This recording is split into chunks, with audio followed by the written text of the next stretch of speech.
Sicko. Sicko.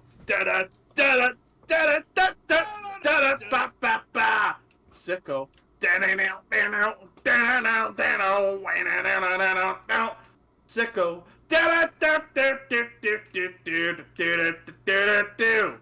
Sicko. Anywho,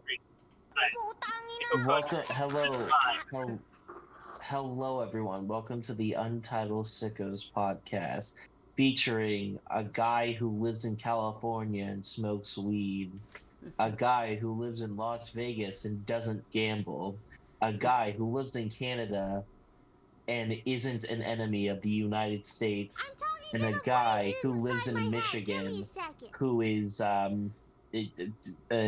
working or doing something. He is driving his car sausage. And then you have a guy who lives in between Illinois and Iowa and not quite sure where the hell I'm supposed to be. Right, Marbies. Could we stop with the VTuber? Marby.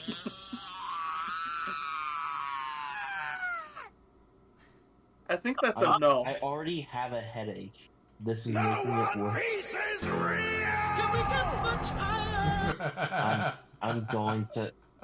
He's gonna kill himself. He's going to kill it. He's gonna turn into Quagmire Toilet and eat the World Trade Center again. God. My brain can't handle this sheer amount of stupidity. Why'd you come on the podcast then? You knew what This you headache popped out of nowhere. I literally took ibuprofen before because I'm like, oh damn, I feel something coming. And now it's just not leaving. Well, you know what always helped my dad with the headache? Silence machine. To be fair, I had a headache last night. And yeah, I just need sleep. That's what I So, do. Taken makes a good point in chat. He says Luke is stinky. Oh my god. I haven't showered yet. Today! I showered yesterday! Alright, so Adam Schefter breaks the news. Luke has not showered since yesterday, possibly stinky. Nickman adds on saying, stinky bozo. Oh well. Anyways, hello everybody. We are back for the top 10, the last top 10 lists. And you know what? We're just gonna jump right into it. No welcome mats, no warm ups. Thank God. I have to be in bed early-ish today because me eepy. I have a big pizza order to do tomorrow morning, so I have to go. You know Big Pizza himself? Shut up. Wow. You played Pizza Tower before? No. You should play Pizza Tower, bro. It's broke. a good game. Bro, it's like... Actually, okay, well, I've started my recovery process. I am in the process of starting to recover all my savings that I have lost, thanks to those assholes who never gave me hours and made me wait 7 weeks to start the job and didn't let me work for 2 weeks. But you know what? It's fine. I am back working and I can start recovering my savings again. And then once that happens, you can get Pizza Tower and be like, wow, Peppino is just like me. I'm probably going to get Lethal Company. I might get Lethal Company this month. I just might use my credit card for it because I just paid off my credit card today. Hey, let's go! Ooh, my credit card. What the fuck? It's no my Marbies, buddy. Sorry. Credit Get card. this goddamn joke off of me. I want to be free from this pain. No! You know what helps with pain? Shut up. No. Stop. This joke sucks. I want it dead. Nothing kills quite like lung cancer from Marby. Shut up. What the fuck? You want it Okay, dead? alright. Guess what, buddy? Guess what, buddy? I want the Packers' reign of terror to die. But you know what? We never get what we want. So this is what we Dude, suffer. we can prevent this. We can prevent this. Unfortunately, Packers aren't dead, so Marby's go burr. Oh, I will fly to God, Green Bay why? and commit a literal sacrifice. That's what will happen. That's how we end the terror. You don't know. You don't know my pain, Chet. You do not know my pain. So, anyways, we have the top 10 teams to get started on. And hopefully we don't. Also, Luke, before we start, could I make a little suggestion? What? If we have one long discussion about a team, we should just count that as that team's discussion and then move on, because I feel like the last couple ones. I we feel kinda like this just- one's going to be much faster because the top 2, I think the top 5 are going to be very similar. Yeah, like the Patriots we're all gonna have as number 1. Chiefs are going to be number 2. Number 3 and 4 are probably going to be a toss-up between the two. It's going to be very close. It's not. It's gonna be like bam, bam, bam, bam, bam. Yeah, it's good. Like Yeah. I think the wide it's gonna be like 10 through 5, but I think 4, 3, 2, 1 should be very close. Yeah, it's gonna be like Okay. It's gonna bada bing, be, bada boom, bada bing, bada boom, bada bing, bada boom. Alrighty, well, Luke, get I going. shall. My first, the 10th best team of the past quarter century. I have the Indianapolis Colts starting us off. But We talked about them extensively last week. and Well, also, you know- Aiden, you are smoking more crack than Jim Irsay, putting them at number 21. I still not over that. Hey, dude. It's, like I know Irsay. with Jim Irsay being bad, but the fact that the Peyton Manning era was really good, they got a Super Bowl out of it, multiple deep playoff runs, a guy known as Lamar Jackson is having a similar career trajectory to what Peyton Manning. It's more of just the quarterback carousel, kinda. It's kind of what would hold them, in my opinion, back a lot.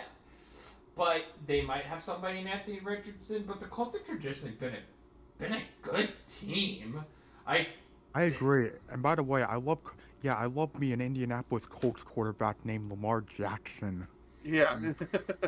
well, like Peyton I Manning. know what you meant. Yeah, and Lamar Jackson's had similar career trajectory, so the Super Bowl is in Lamar's future.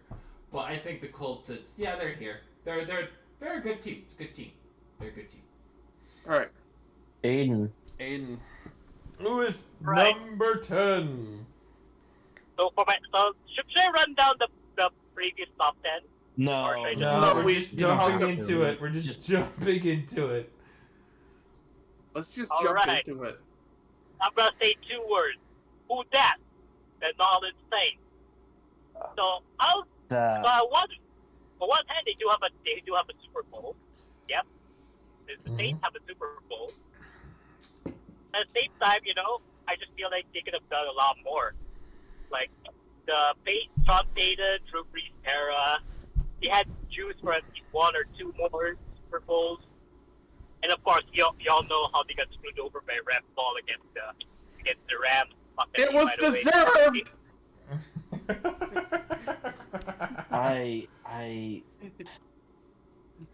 But anyways,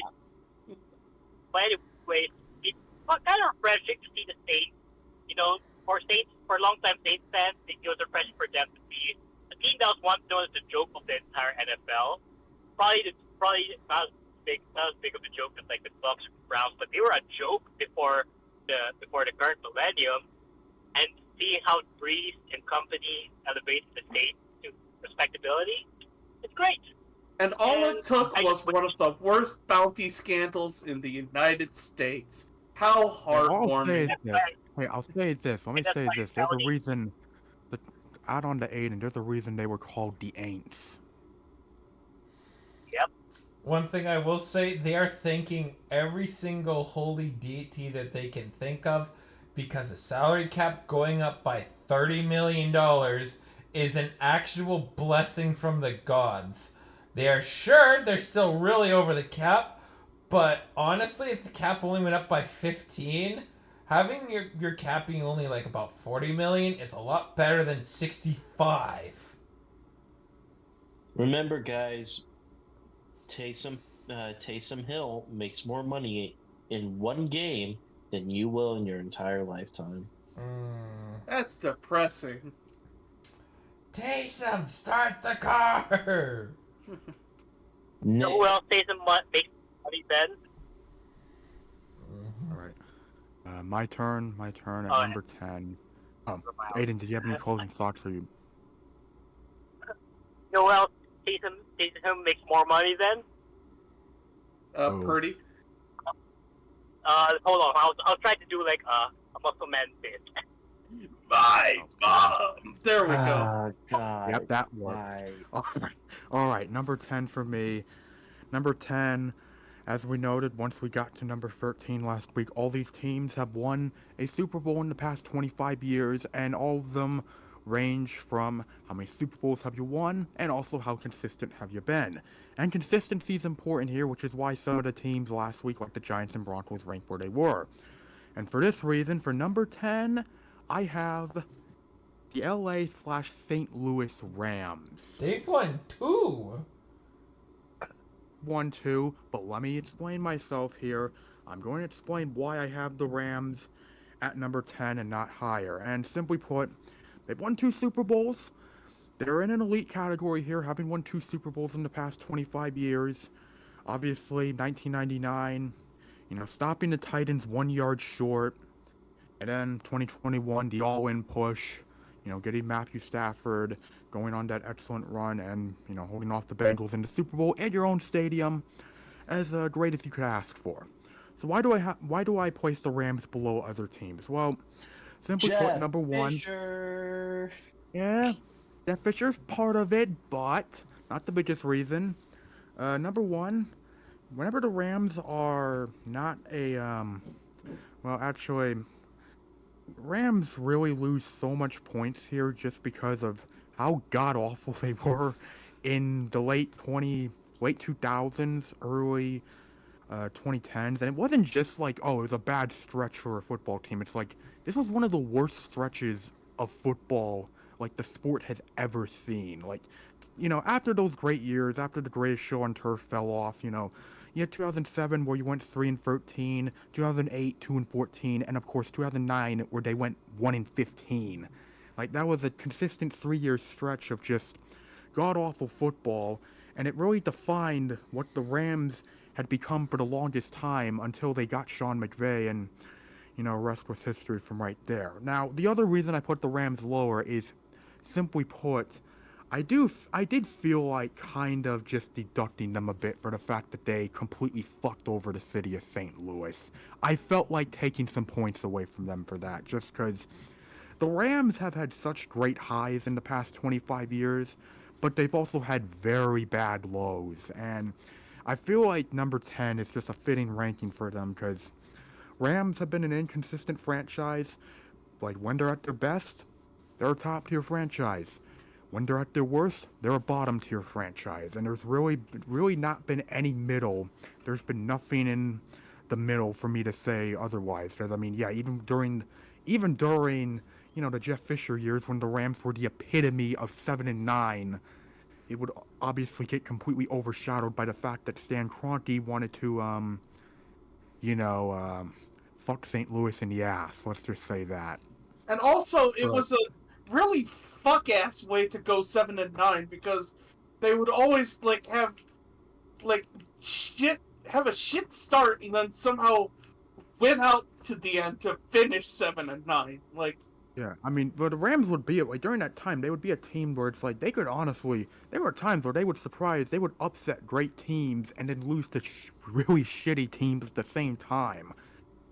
And, my Yeah, favorite example of that is the game they had against the Seahawks, where they had that amazing fake, that punt fake, punt return fake. Fantastic to have watched. Yeah. Sure, we lost that game, but holy smokes. Rams were the kind of team that could freaking destroy the Andrew Luck Colts like 38-6, and then get destroyed by like the Bears the following week. That was the kind of team the Rams were. But the thing, I don't know. Part of me thinks that the Edward Jones Dome is a great place, but that's also the same part of me that really likes those old hotels from like the 70s and 80s that had all the rooms facing the swimming pool. Yeah, I mean, the thing with the Dome is, it's a nice looking venue, it's just, it became outdated once many other NFL stadiums really started upping their game.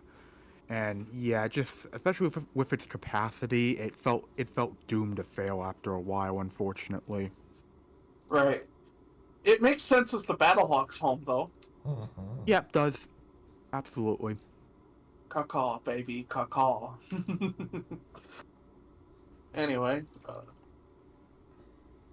I think that's all you have to say about that, right? Yep, Tegan, you're next. Okay, well, in 10th place, this is a very controversial pick. But to be honest, when haven't I had a controversial take? Classic. They're called Tegan takes for a reason. Shut up, car. Anywho, all I need to say is the Pittsburgh Steelers going to Super Bowl. They just gotta buy the tickets. Channeling a bit of Aiden there, huh? The Pittsburgh Steelers got a Super Bowl. They got a Super Bowl. They just gotta get the tickets. They gotta get the ticket search. You misspelled Pittsburgh, by the way. Shut up, clown. Also, no, I didn't spell Pittsburgh wrong, by the way. Anywho, No? this was a really flip-floppy one for me because I was kind of debating, like, are the Steelers that bad? I mean, in terms of like everything else, I had the Saints above. I had them above the Saints. The only reason why I have them above Denver is because I feel like the Steelers have sustained success for a lot longer than Denver, while the rest of these teams have, like, I feel like just bigger peaks than the Pittsburgh Steelers. But yeah, other than that, nothing much else. I mean, they're a good team. Just they have drastically fallen off. But they will finish 9-8 because Mike Tomlin, will drag any team kicking and screaming to an above 500 finish. It's good. No matter how much the rest of the NFL protests. Even the Steelers sometimes, they're just like, please, let me die! No.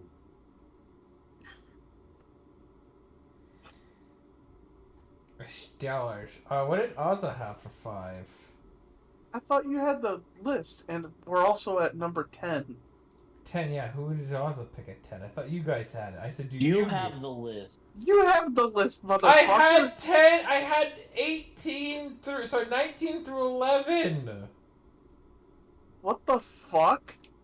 You guys said you have his list. You said yes. I thought you had the list! I only had 19 through 11. What the fuck is wrong with you? I thought he wasn't going to be drinking today. Okay, we'll skip it. Spencer, who's number 10? At number 10, we have the Indianapolis Colts. Do we have any...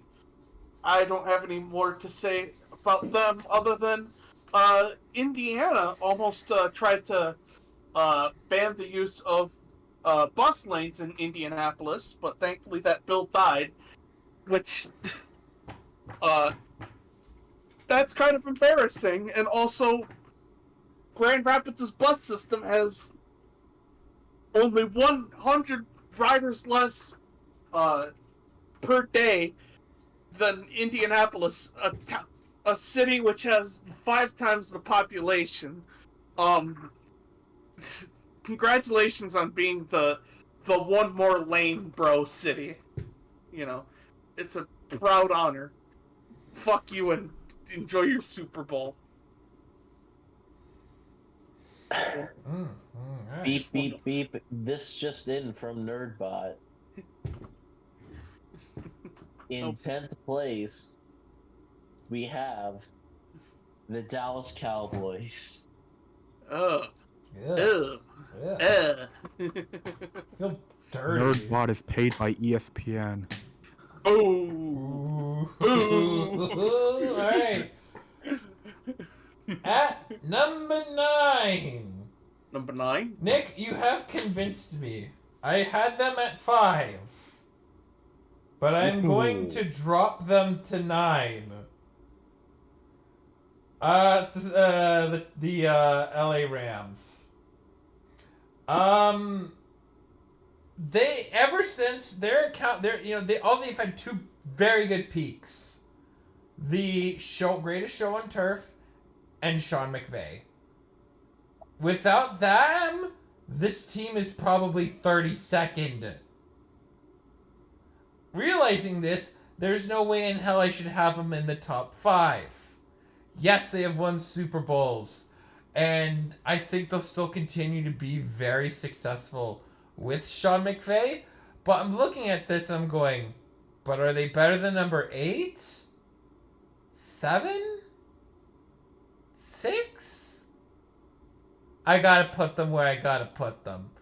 So, yeah, LA says St. Louis Rams. And fear not, the St. Louis Coliseum, or the Edwin Jones Stadium, is being proudly used by the St. Louis Battlehawks. Caca is the law. On to you, Aiden. I'm gonna preface my entry by saying, fuck this team. Fuck this team. You can already guess what I'm talking about. Oh, God. Fuck the LA Rams. I got them at number 9. I Fuck thought them. you were going to talk about the Packers. Nah. I don't care about the Packers because we own them. I hate the Rams. Everything about them. The one thing that I will... Oh, right. I didn't get... You're so right, Aiden. How didn't I get to use this joke? Hot take. I believe that fans of the Detroit Lions were more happy that Matthew Stafford won his Super Bowl than the entire Rams fan base. We already made that joke back during Yeah. the line segment. Oh shit, we did. Right. You Talked about the you Rams. fucking idiot. I hate the Rams so much. I hate the fan base. LA does not deserve one football team. They can have USC and suck my dick. We can. I've never been to Suck My Dick University. That sounds fun. Spencer, I said USC. Yeah, and then you said suck my dick, and I'm assuming that's a university where you get your dick sucked. Sprint. Nick, Go. Okay, I'm saving it. I'm I'll use saving that this. name.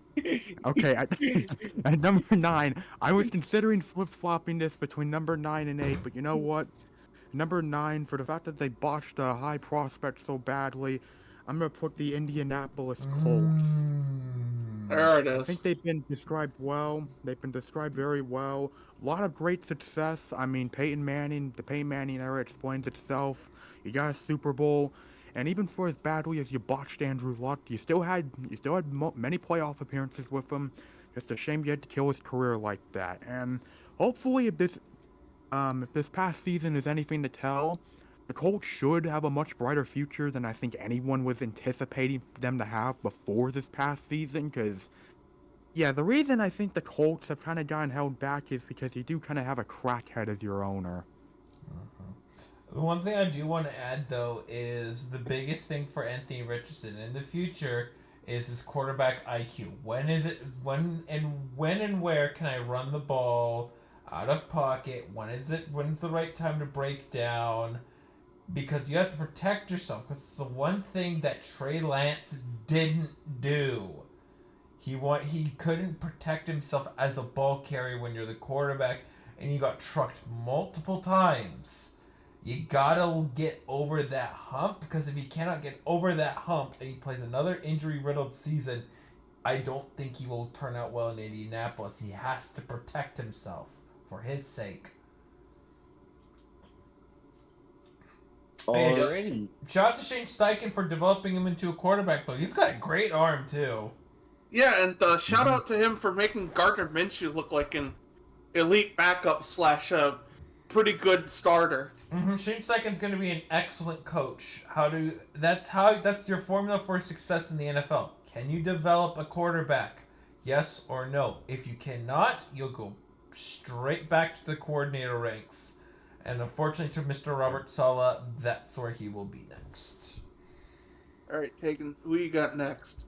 In 9th place, we have the Tampa Bay Buccaneers. Arr! Arr! Yar!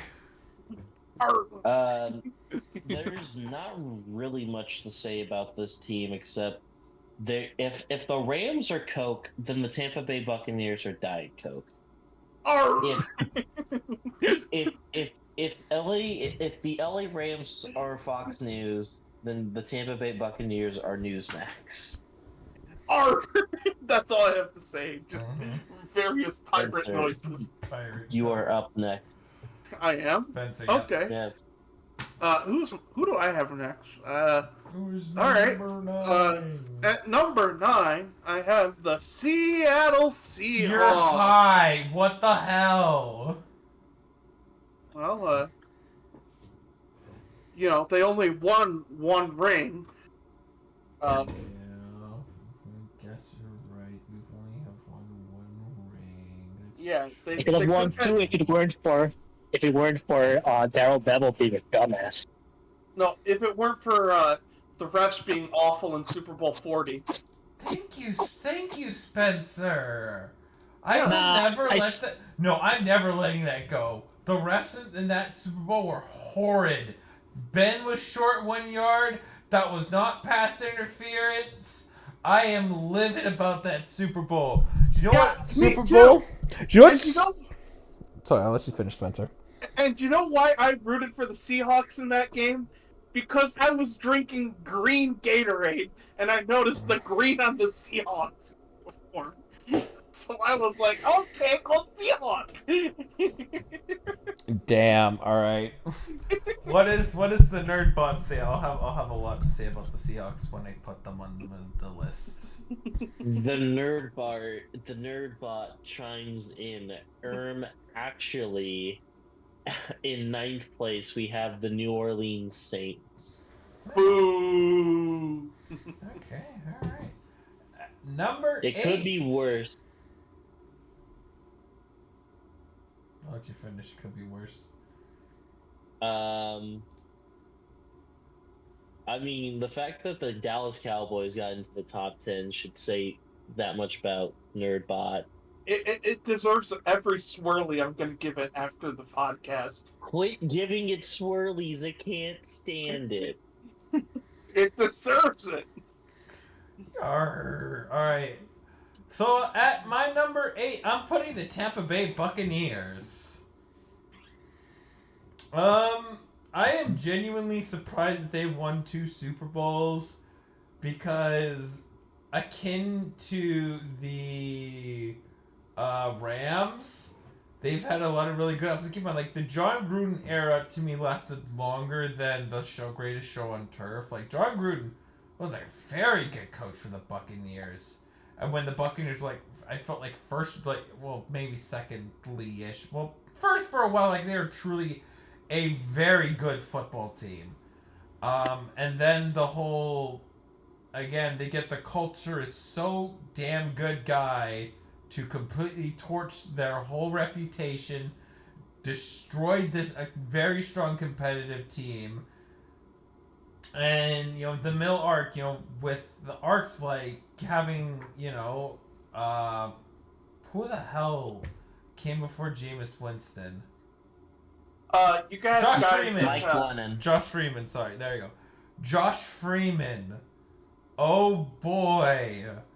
And again, Jameis Winston, which they gave him every single opportunity to succeed in Tampa Bay, but they've butchered it. They've had a lot of bad coaches, but let alone, let's not forget how great was the Gatsby Hatton Bruce Arians again coming back with Tom Brady, winning a Super Bowl, and then again, this team's made the playoffs for 4 straight years. It is quite the accomplishment that they have, and on top of that, it's if they're smart, and it sounds like that hopefully they are. Hopefully they'll be able to resign. Hopefully they are. Hopefully they'll be able to resign Baker Mayfield and Mike Evans, because I think they're going to be the future's going to be very bad if they can't get both of them, because their draft pick is really high, and usually these guys who are in the 20s picked in the first round, it's hard to start them right away. You're going to need somebody to come in for that. Hopefully, they re-sign Baker Mayfield and Mike Evans, and hopefully they have the right pieces to build upon it. The $1 million question: can Todd Bowles is he the guy to really guide this ship for the long term, or is he going to be out on his ass at the end of next season? We'll find out. But recently, the Tampa Bay Buccaneers has been a very, very good football team. There's lots of good football left in Tampa if they play their cards right. But yeah, Aiden, you're next. But the Tampa Districts need to play their cards right.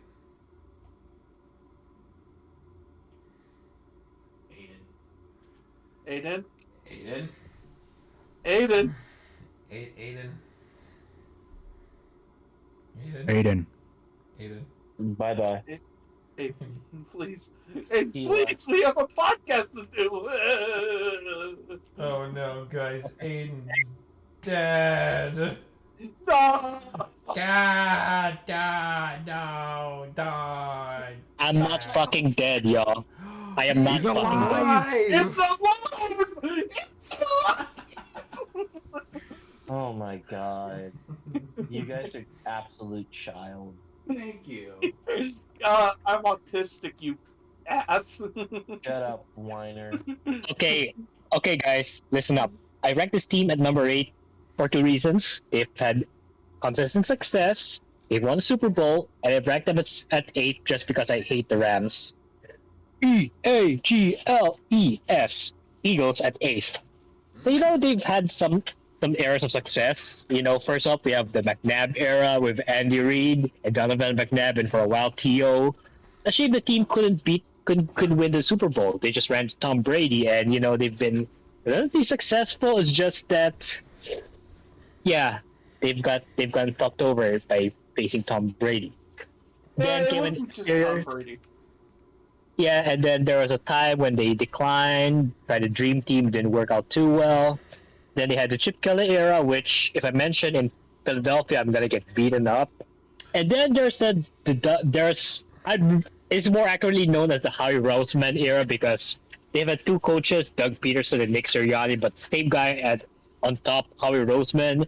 Gotta appreciate that guy. He's built a rather successful Eagles franchise. Yeah, they won a Super Bowl and lost the Super Bowl, and frankly, they're a team that's gonna be here for a while, so I got them at 8th.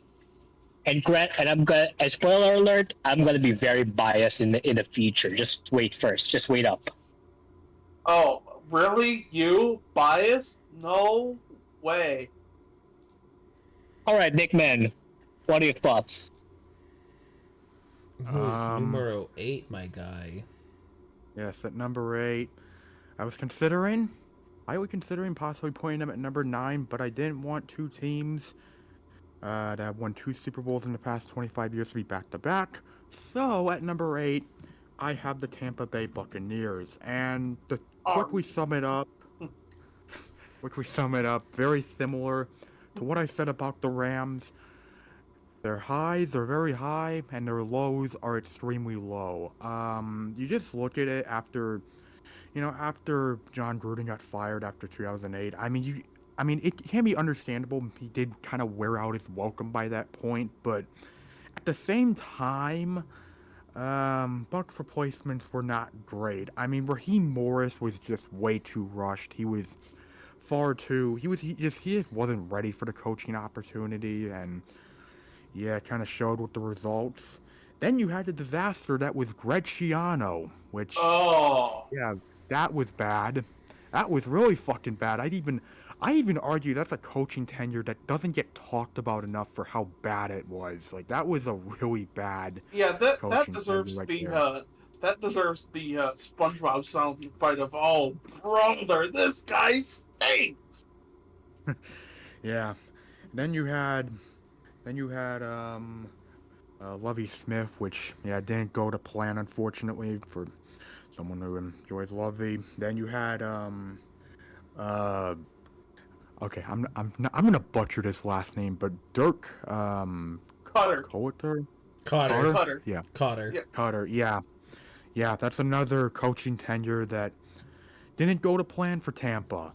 Granted, you would recover well once you hired Bruce Arians and obviously brought Tom Brady into the fold and, won the Super Bowl. And, the Buccaneers are, just like the Rams, team with great highs, very bad lows, and it's just, I can't put them higher because they're definitely a very inconsistent franchise, even with those Super Bowl victories, but still, you got 2 Super Bowls. That's obviously something to be proud of, especially considering just how god awful of a franchise the Buccaneers were before the past 25 years. Yeah. I will get into that in my this segment a little bit, along with a bunch of unnecessary pirate noises. Okay, in the Elite Eight spot, we have the Philadelphia Eagles. The Ingles. Look, the first Super Bowl that I think I'd watched when I was interested in Football. when I was interested in football was Super Bowl 53. 52. 52. Shut up. I'm not good with numbers, man. I'm not. I'm trying to get you better, damn it! I love you! Pause. Anywho, I mean, all I'm gonna say this about the Eagles: if they don't win a Super Bowl, I think they're in bottom 5. No, No, I wouldn't put the no, bottom. no. If they hadn't won a Super Bowl, I would put them around the same place where I put the Cowboys. Yeah, probably there. For me, if they didn't win the Super Bowl, I would have put them around the San Francisco 49ers, actually. Or No. yeah, somewhere between the 49ers and Panthers. I mean, I do not. I think this team is heavily carried by Super Bowl. Well, yeah, Incorrect. so are the Tampa Bay Buccaneers and the Rams. Mm-hmm. As Look who's back. I'm sorry, I got pinged by Luke, and he asked for my top 10. Yeah, just in which DM. You can just DM them Just to me. I list it thought you all. had the list. Here's the problem. This is why I asked if he had my whole list, because my list is on my PC because I did it on the text document, right? Shit. So I'm not at home. I'm at my uncle's, and It's fine. Yeah, it's fine. okay. Yeah, We'll do a segment next week called we're gonna speed run Oz's top 10. Yeah, yeah, Oz's top it's 10. fine. 5-minute segment. Yeah, so yeah, I can't send it. I'm sorry, guys. It's Okay. okay. I thought I asked them if they had it. I thought they had it. That was miscommunication. I sent it. I only sent it to you, Luke. Yeah, I thought Yeah, it's But okay. yeah, There was so, just some miscommunications. It's okay. that's Yeah, fine. come on, Luke, you fucking meme. I just got home from work and joined the call, man. Doesn't make Yeah. you not a meme. It's alright. I understand. Why did This you is why I try asked to before. call because I wasn't sure. I have no if idea sent the why. whole thing. Probably pressed something wrong. Yeah. Here's the thing: is that because like last week he told me to send 15 to 11, and so I sent it to him because I just copied from what I had in my text document because I was at home. Today I'm just not home, so I can't. I don't know what I have in my text document. It's So all yeah. right, dude. Yeah, Just go have enjoy fun. yourself, okay? Yeah. Yeah. We'll I do can't the feel we'll my- do the segment next week. Yeah, we'll do Yeah, a don't worry. segment next week. Thank you guys. Yeah. No I problem. can't Yeah. feel my face. All right. Thank you guys. No I'll see you guys problem. next week. Bye. Happy birthday to you, buddy. Yeah. All right. Anyway, yeah, the Eagles. Any other hot takes about the Eagles? I feel my point was just sidetracked, so it's fine. Just let's move on. You're not gonna believe who I have at my number 8. Mm-hmm. It's the Eagles. Crazy. Yeah. Not only do you have a Super Bowl victory, but you've also had sustained success within that time. You know, even though you didn't win more than one Super Bowl, it's still admirable that you made so many NFC championships. The fact that you even made it to the Super Bowl, even with Donovan McNabb puking on the sideline. You know, like, I feel like if the San Francisco 49ers, if they had won a Super Bowl, they'd be around here. And honestly, yeah. Although will say you've run into some weird opponents during some of those NFC Championship losses, like that time you lost to Jake Delhomme and the Panthers in 2003. Too many interceptions by Donovan McNabb. Or that game where Larry Fitzgerald decided, I'm your daddy. Mm-hmm. Or 2002 when John Gruden was like, hey, I tell you what, man, I'm going to make that bird not fly no more. And I'm going to make your quarterback throw a shitload of interceptions. Yeah, and I'm pretty sure that was like the final game at the Eagles' old stadium. Yeah, That was the last game at the old vet, and it was just like John Gruden masterclass, unironically. That's awesome. So the Eagles at 8 for Spencer. Also Nick Sirianni is a smug asshole. Mm-hmm. He is a fucking dildo. Dude needs Big Dom to calm him down. Mm-hmm. Apparently, the reason why the Eagles struggled was because Big Dom was ejected for the rest of the season, and he was the only one calming him down, preventing him from lashing out at players. Well, he's a baby. Nick Sirianni's a baby. Nick Sirianni's a whole-headed bitch. Yeah, he reminds me of those kids at class. Like during the end of class, you know, they'd be like, but teacher, didn't you say we had some homework to do? And it's like, dude, shut the fuck up. No, Nick Sirianni's like the kid that's showing you like every single prank YouTube channel out there trying to get the riz up on a girl, and it doesn't work every Nick Sirianni. time. No. Nick Sirianni is the type of kid that would out of nowhere tell someone to go fucking kill themselves. He is. Oh my god, he's Leafy is here. He's leaving. Literally, Leafy is here. Unironically, he's Leafy is here. The Nerdbot is wanting to chime in real quick. Yeah, alright. Nerd. What do you want, dork? Yeah, give me your lunch. The Nerdbot, with 83.5 points, has the Seattle Seahawks. I've always 8. hated this spot. This spot. I'm gonna fucking beat him up after No, class. no, you can't. You can't say that to him. You can't say that to him. He's very insecure about himself. After class. Hey, All don't right, say cool, that to Nick Nerd. Sirianni. The Nerdbot isn't gonna say anything next time. You gotta be nice to him. You know, I was. You know what, Tegan? I was nice all last week. I was nice. No, last you week. weren't. You called him a nerd. Yes, but I also said, fine, guys, for one pick, we'll be nice to it. And I was nice to it for 1 minute. You have to be nice for this next one, all right? Depends. For the nerd bot. It depends. Depends. No. I need you all to be nice because No. otherwise you'll be really scared. Well, let that nerd be scared. I'm gonna shove him in a locker. No. Please be nice to him. All right. My next pick. I think I have him higher than anybody else. Is it the Seahawks? It's the New York Giants. Hey, gabagool! It's so weird that the fact that I had him at 10 initially.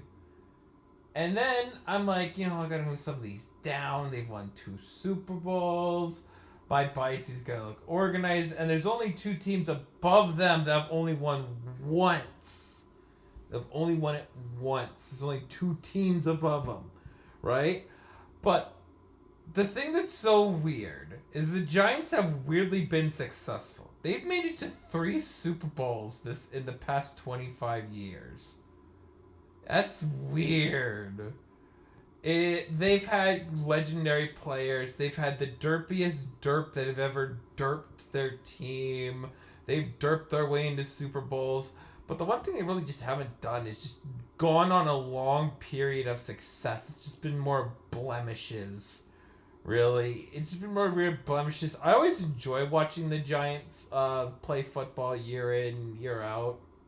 I know I have a friend one of my first friends that I made, who first person to comment on my chat, second person to comment, hey, come do a collabs for Pokemon, and I've been trying to get him to come join, and here he isn't. He's not here. It's failed. He's back at working his 9 to 5. He stopped streaming again, and I become sad because of it.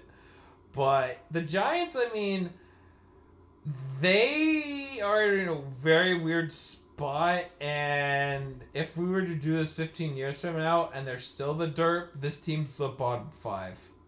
Without their Super Bowls, this team is probably below the Bears. And they've won 2. They've beaten Tom Brady.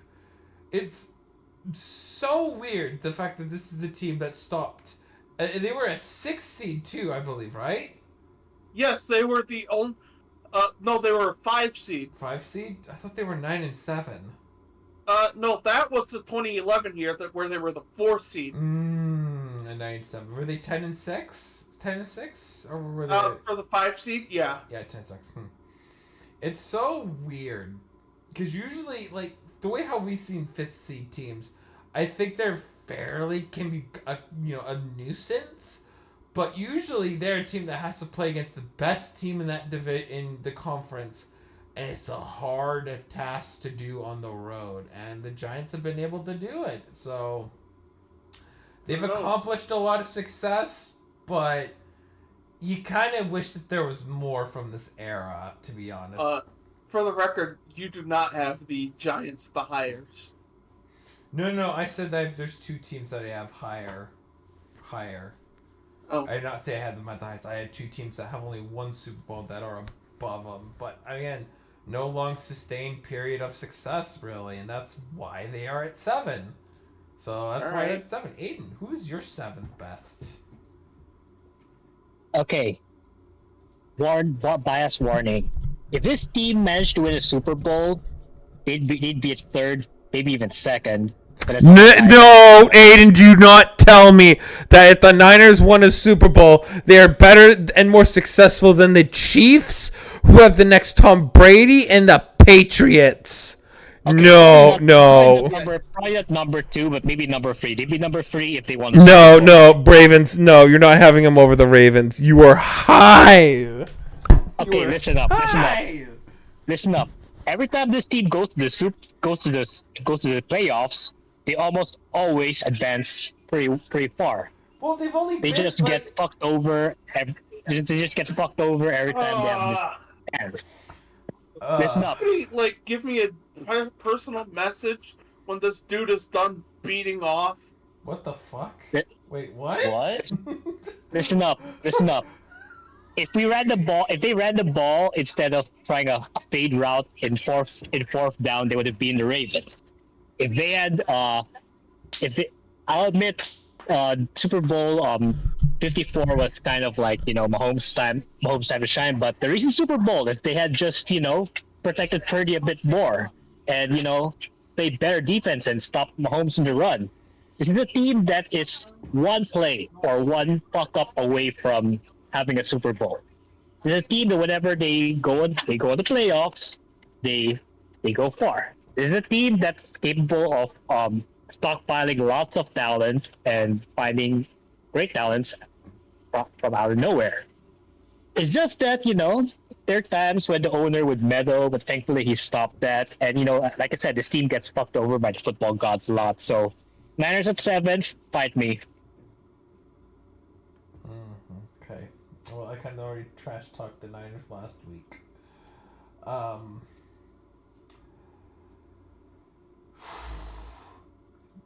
They're happy that they've had Jim Harbaugh and Kyle Shanahan. Take those two men out as coaches, the Niners are a bottom 5 team. Don't forget Steve Mariucci, dude. Oh, yes.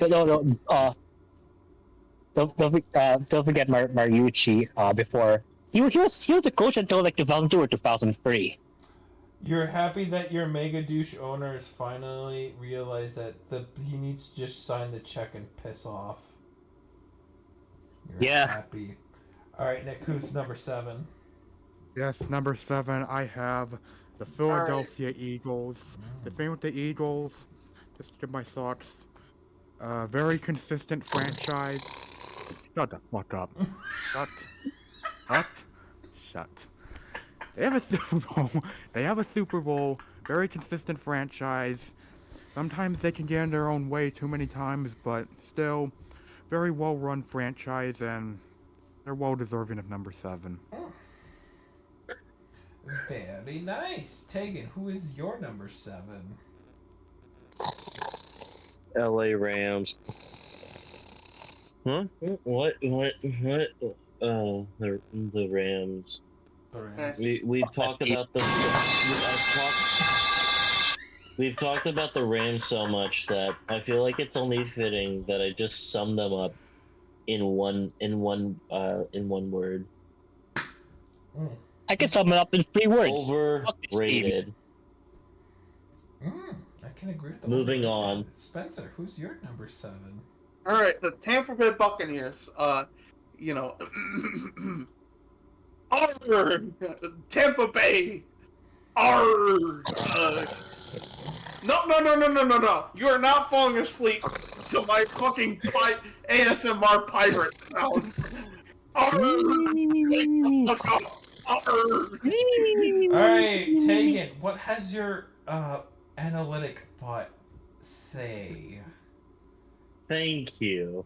I think you'll like this one. How about you say one more positive thing about the nerd bot? I will not shove you in the smallest locker. Nerdbot's nice. He ranked the Rams he ranked the Rams like 10 for 9, so that's nice. Nick. I don't know. The Nerdbot doesn't steal my lunch. Okay. And Spencer. It's true. I'm the nerdbot. I was the nerdbot all along. Anything I said about the nerdbot has been about myself. Okay, what's number 7? I'm just gonna let you all take a look. The Chiefs? Oh. Whoa.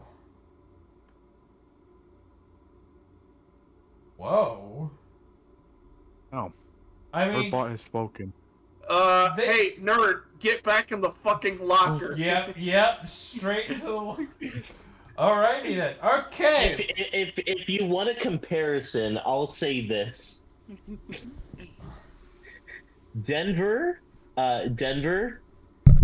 they had 23 above, and Kansas City had 49 above. So like in all honesty, compare Denver's spot to where the Chiefs are right now, and you get 5 spots. That's Hmm. crazy. Get back in the locker.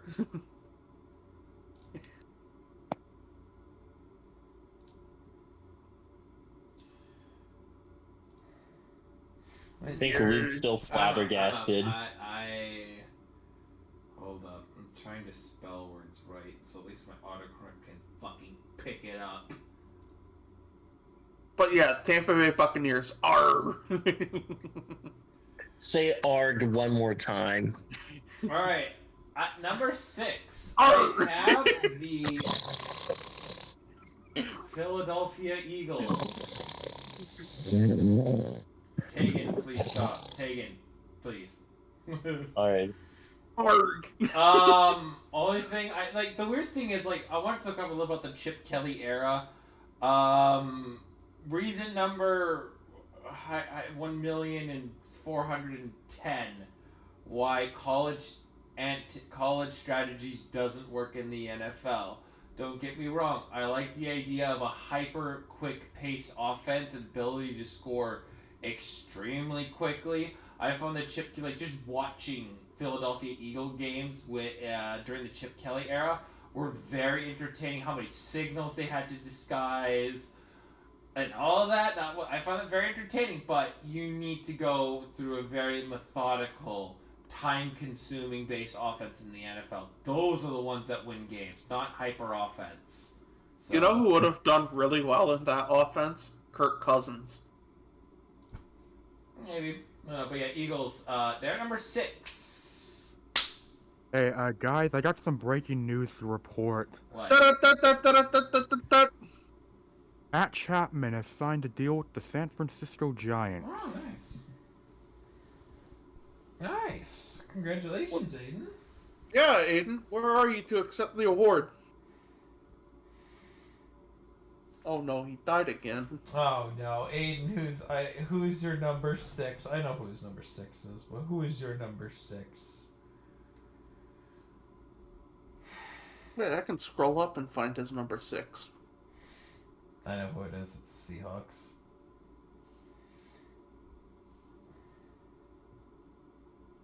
It's the Oh, there. Oh, here you go. Hi, guys. So while I was busy celebrating, I forgot to mention my number 6. Can I do the accent, guys? Is it the Steelers? Steelers got the number 6. Oh, I already shit. got them number 5, but I got another team for number 5. But Steelers got number 6. Okay, back. I'm tired of the accent, anyways. But yeah, anyways, Steelers have had great moments, and they've won 2 Super Bowls in the recent times. But let's be honest, one of the Super Bowls has an asterisk. You're welcome, Luke. Yeah. Anyways. So the Steelers, as much as they've had like a successful franchise, they've had consistently good defenses. One reason I've docked them from my original rankings is because I don't know, something about the outlook of their future, about how their culture might be holding them back. They become soft, they become complacent. I don't know. It's just, this team will probably just keep falling down the rankings if they don't do something, because they're stagnated. They're becoming mediocre. Like, remember how Chuck Noll became quite terrible in his later years during the 80s? That's what's happening to Mike Tomlin right now.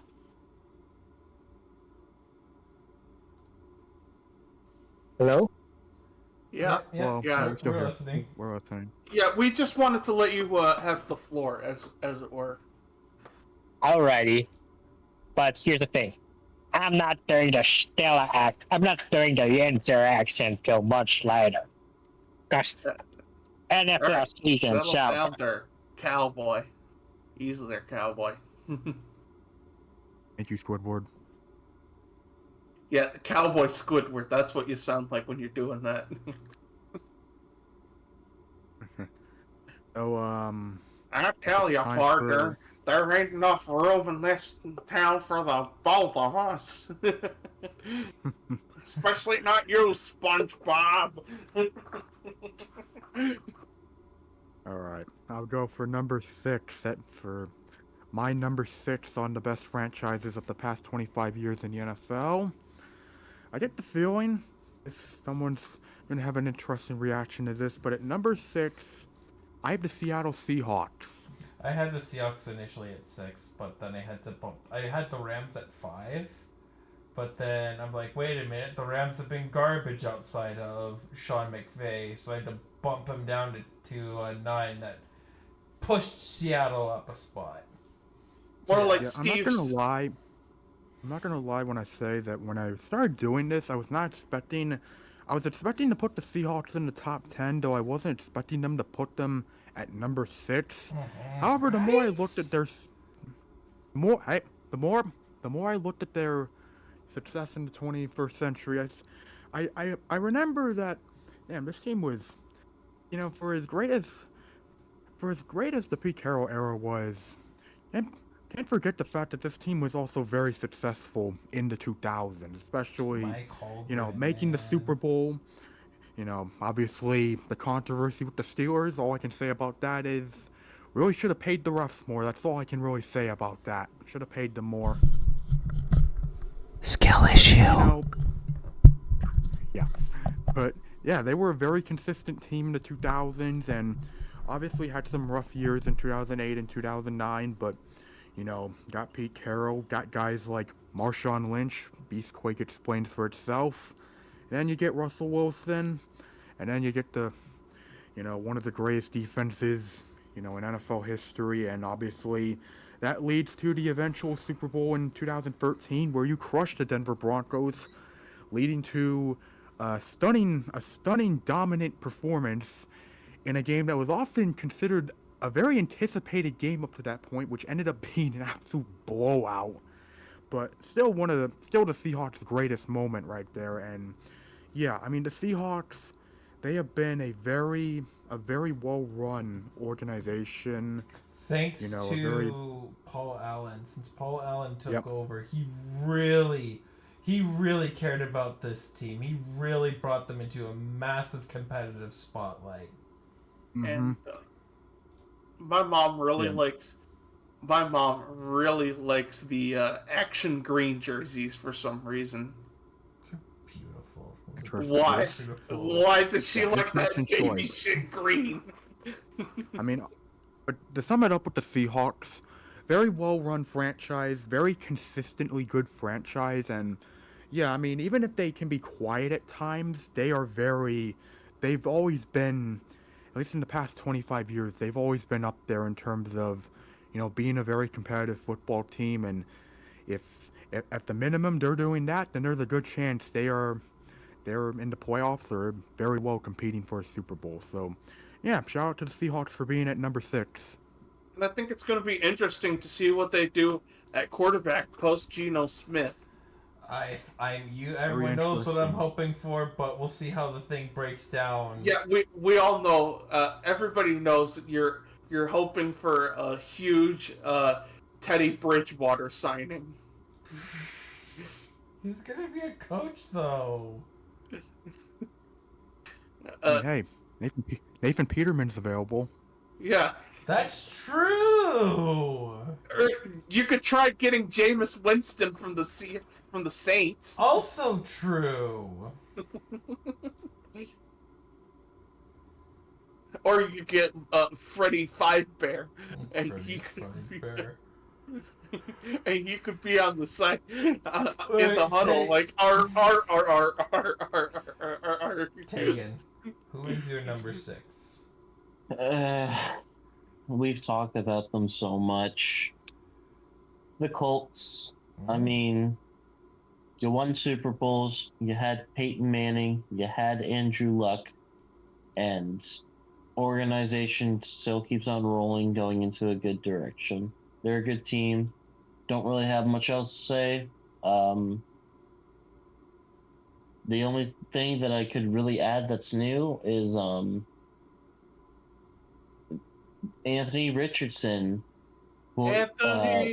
Richardson!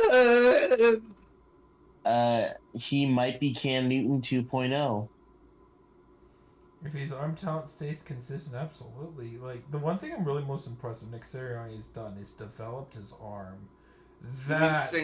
You mean Shane Steichen? Yeah, sorry, yeah, Shane Steichen. He's done a phenomenal job in developing this young man so far.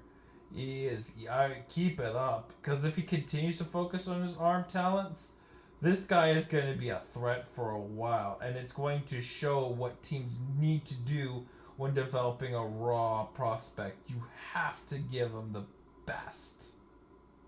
Simply the best.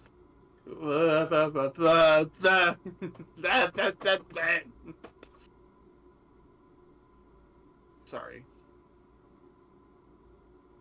Who do I have next? Who's your number 6, Spencer? No, I'm asking myself, who do I have next? I forgore. What? Why did I forgore? Why am I in this chat? Ah! Oog! He is not cooking. He is not cooking. Yeah, alright, next up at number 6, I have the Baltimore Ravens. Wow. That's too low. That's too Yeah, low. I think that's too low. I think that's too low. I agree.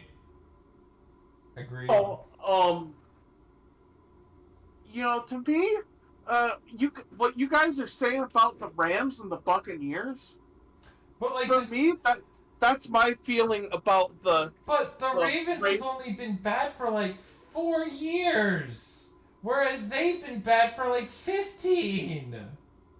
It just feels like between 2000 and 2012, they were just kind of mid, and they were, but like they've been really good. Like that middle era where they had with Joe Flacco being just as bad as he was, like the Ravens being kind of not being able to get past like second gear. It's the early 2000s. That defense with Ray Lewis was one of the most threatening things around. It didn't matter who they had as quarterbacks, because that Ravens defense was something spectacular, and that defense has helped them win multiple championships. See, I mean, they only missed in the 2000s. They only missed the playoffs 4 times, so it's not exactly like a horrible stretch by any means. Right, and also mostly I wanted to trigger Wee Hoopin'. Fair enough. And also, I feel like those 2000s Ravens had a lot of people that were like, oh yeah, they were I didn't realize that Deion Sanders spent his final years as a Baltimore Raven. To me, he never registers as a Raven, if you catch my drift. Yeah. For a while, they were in my mind, they have those rings, but they were also like a dumping ground for old wide receivers to go when they ran out of juice. But they still utilized them for their juice, though. They still got some mileage out of them. It's not as desolate as going to Tennessee was. That's fair. All right. Dork. Breaking news, real quick. In absence of, or wait, should we save the breaking news for Sunday until after all this, or is it okay to do it now? We'll do it as the announcement. At the end. Okay. Right. Who does this dork say at 6? At 6, he has the Philadelphia Eagles over Kansas City. Wow. Nerd. Geekwad alert. Dork. He already has it rough as it is. His parent. I don't care. He put the Chiefs at not 2. He's a dork. He's a dork. What if I told you that the Nerdbot was abandoned as a child? The parents did deserved. Yeah, the parents did the Listen, right I don't thing. care. I don't care if this bot has a broken neck. Kurt Angle won a gold medal with a broken freaking neck. This bot has no excuse. Yeah, bro. He saw his hamster tragically die in front of him at the age of 3. And you know how the hamster died? Of cringe, my friend. Of cringe. He has to wear glasses because he's legally blind without them. Yeah, me too. And even I know that the Kansas City Chiefs belong at number 2. This fucking Melvin has no excuse. All right, at number 5, the Seattle Seahawks. Oh boy, here comes Luke talking about the Seahawks. It's time for the Seahawks. It's time for the Seahawks. The fan. glazing will begin. Now, the one knockback I give the Seahawks is that for the longest time, the NFC West was the weakest division in all of the NFL. From the entire 2000s, they were in the worst division of all time, and they took advantage by winning a lot. They did. They've been consistently good thanks to Paul Allen really buying this team and being in the worst division. It's helped them a lot. 3 Super Bowl appearances. The reason why I put them over Philly was they were so close to a potential dynasty. A potential dynasty in the making. I appreciate the Russell Wilson and Pete Carroll era.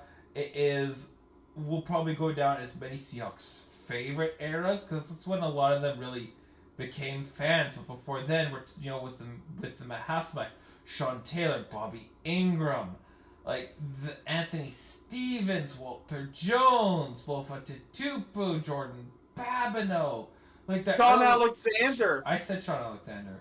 Oh, I thought you said Sean Taylor. No, I said Sean Alexander. Sean Taylor was on the The football. Washington name reducted. So they've had very good players come and play in this organization, and now we're entering a new era where Mike McDonald has a very young coaching staff. E-I-E-I-O. The $1 million question: can you develop a quarterback? Pop a quarterback and I'll be happy, or are you going to be Jim Zorn, where you're done in a year because you couldn't, platoon this team? And they're really bad with Jim Zorn. Really, really bad. 5-11 with Jim Zorn. So this is going to be an interesting era. And hopefully this somehow magically to Kellen DeBoer joining the Seahawks. That would be hilarious if that was the case. Probably won't be, but it'll be funny if that was the case. But yeah, Seahawks been always very good. They've only had a small handful of subpar seasons.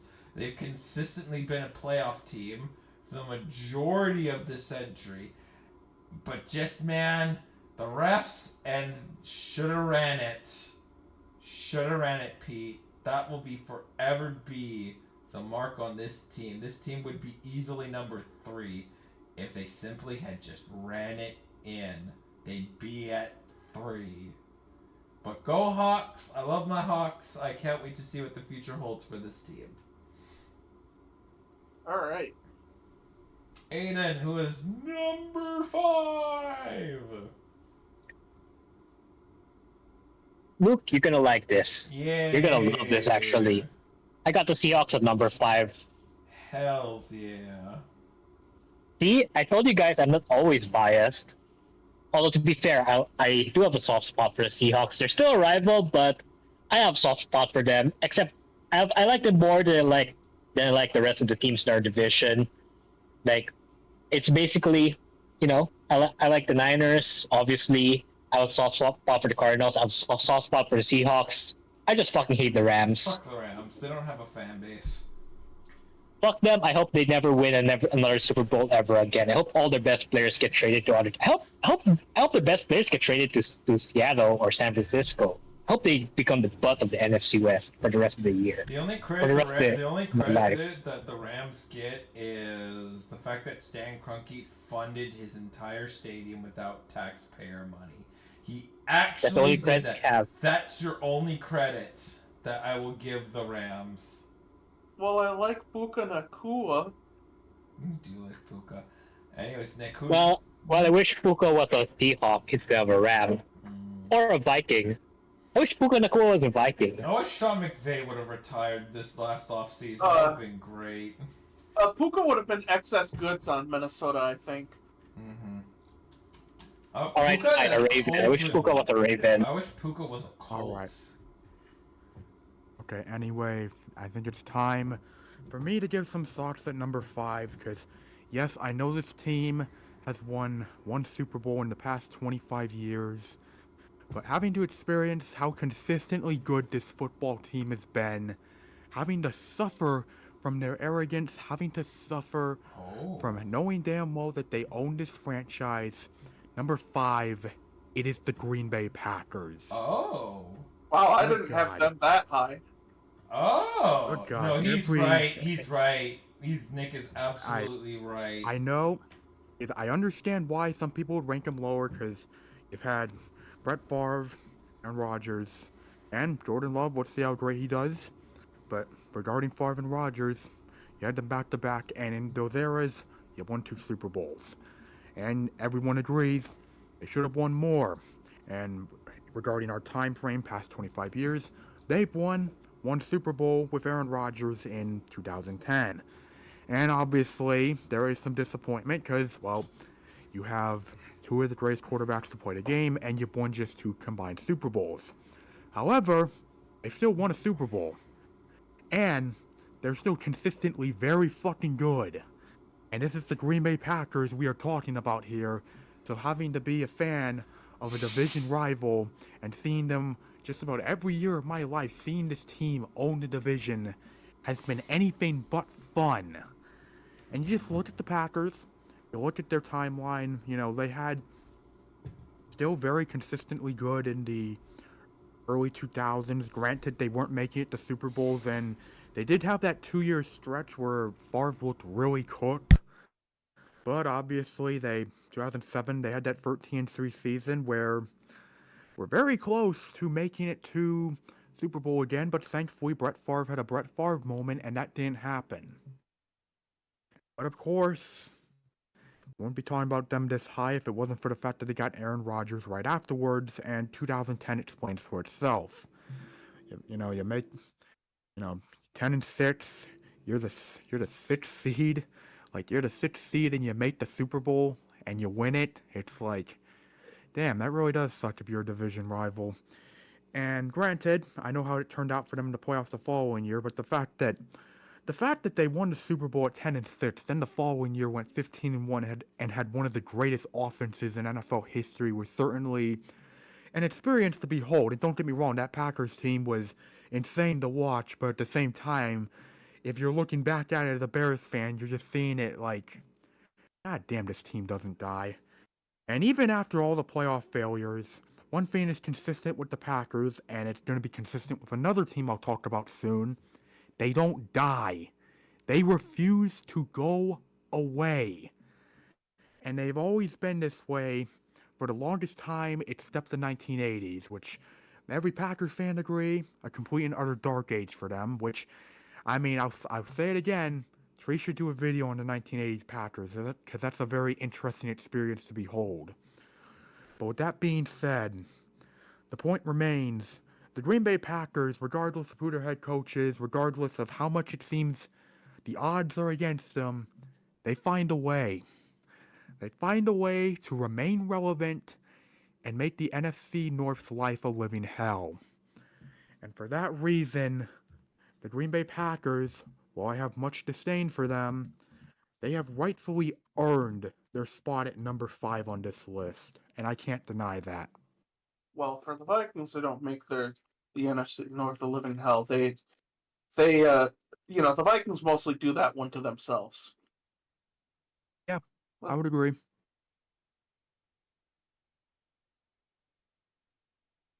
All right, Tegan. What's your number 5?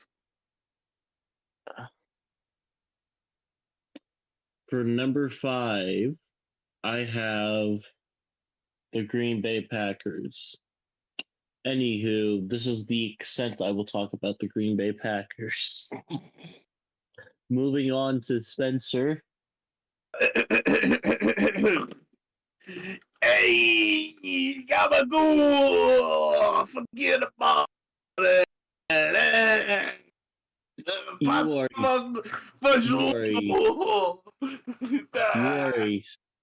to quote Buzz Lightyear, you are a sad, strange little man. New York, baby! Stromboli! I haven't heard a New York accent this bad since Mr. Krabs tried to be a New Yorker. Earn me money, Gabagool! Okay.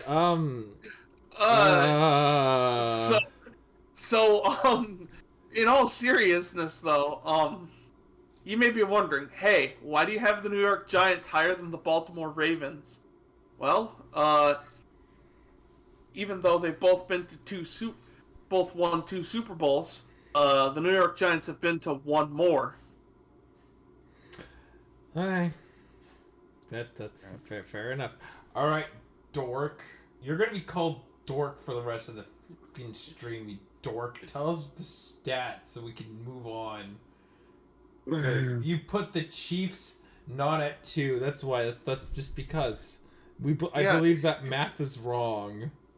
Yeah, stupid math. Why aren't you doing, like...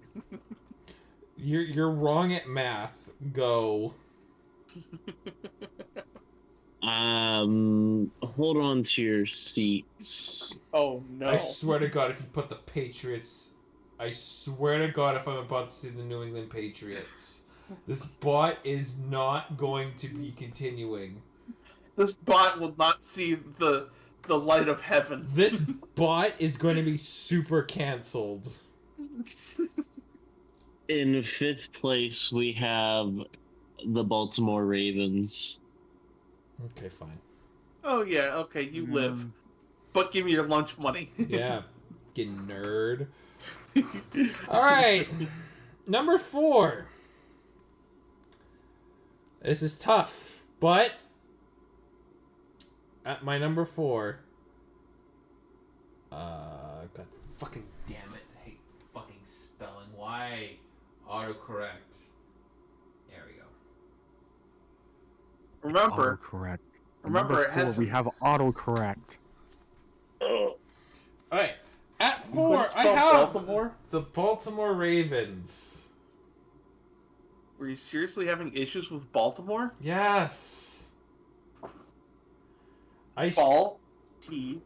More. That's too hard. Anyways, Baltimore Ravens are at 4.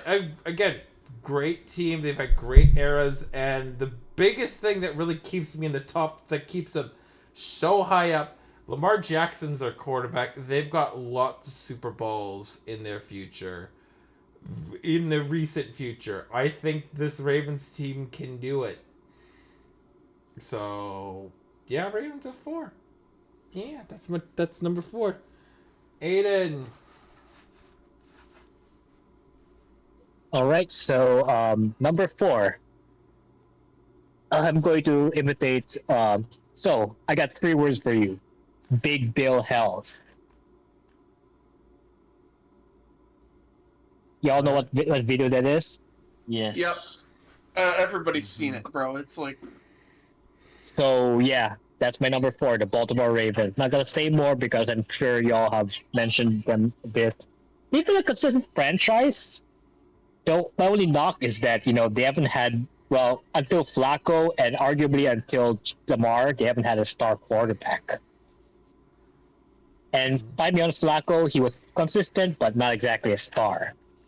It's amazing that a franchise as ridiculously talented and as stable as Baltimore took until 2018 to find a guy who you'd consider a star quarterback.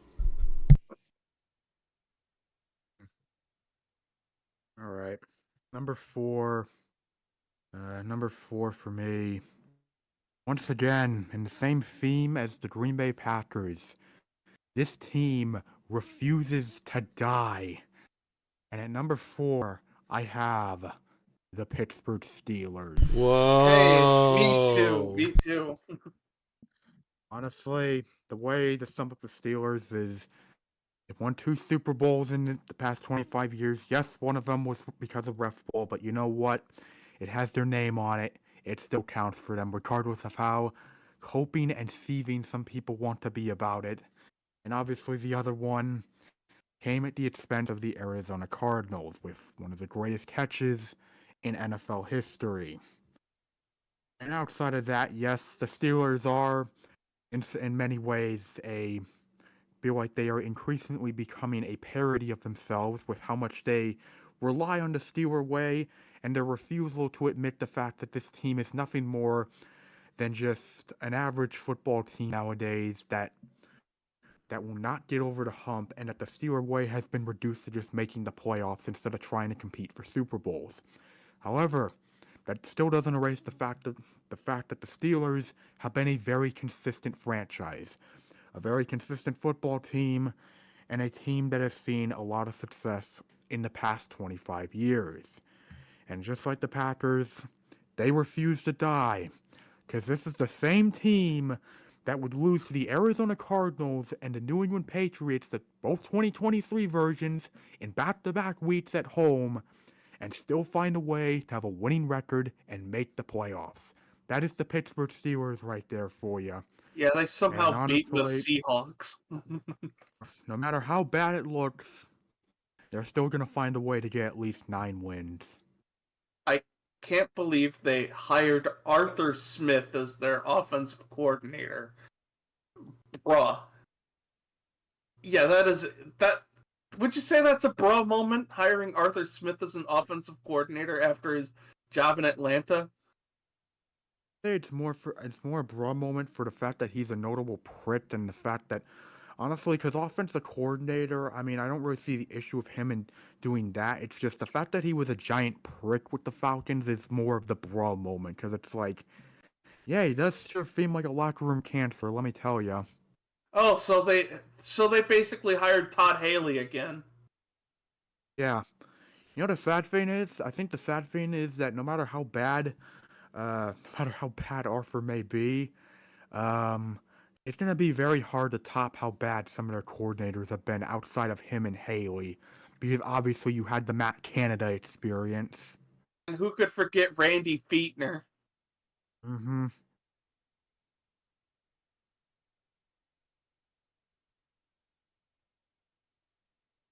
What do you got for number 4, All right, Tegan? Tegan, who's your number 4, my dude?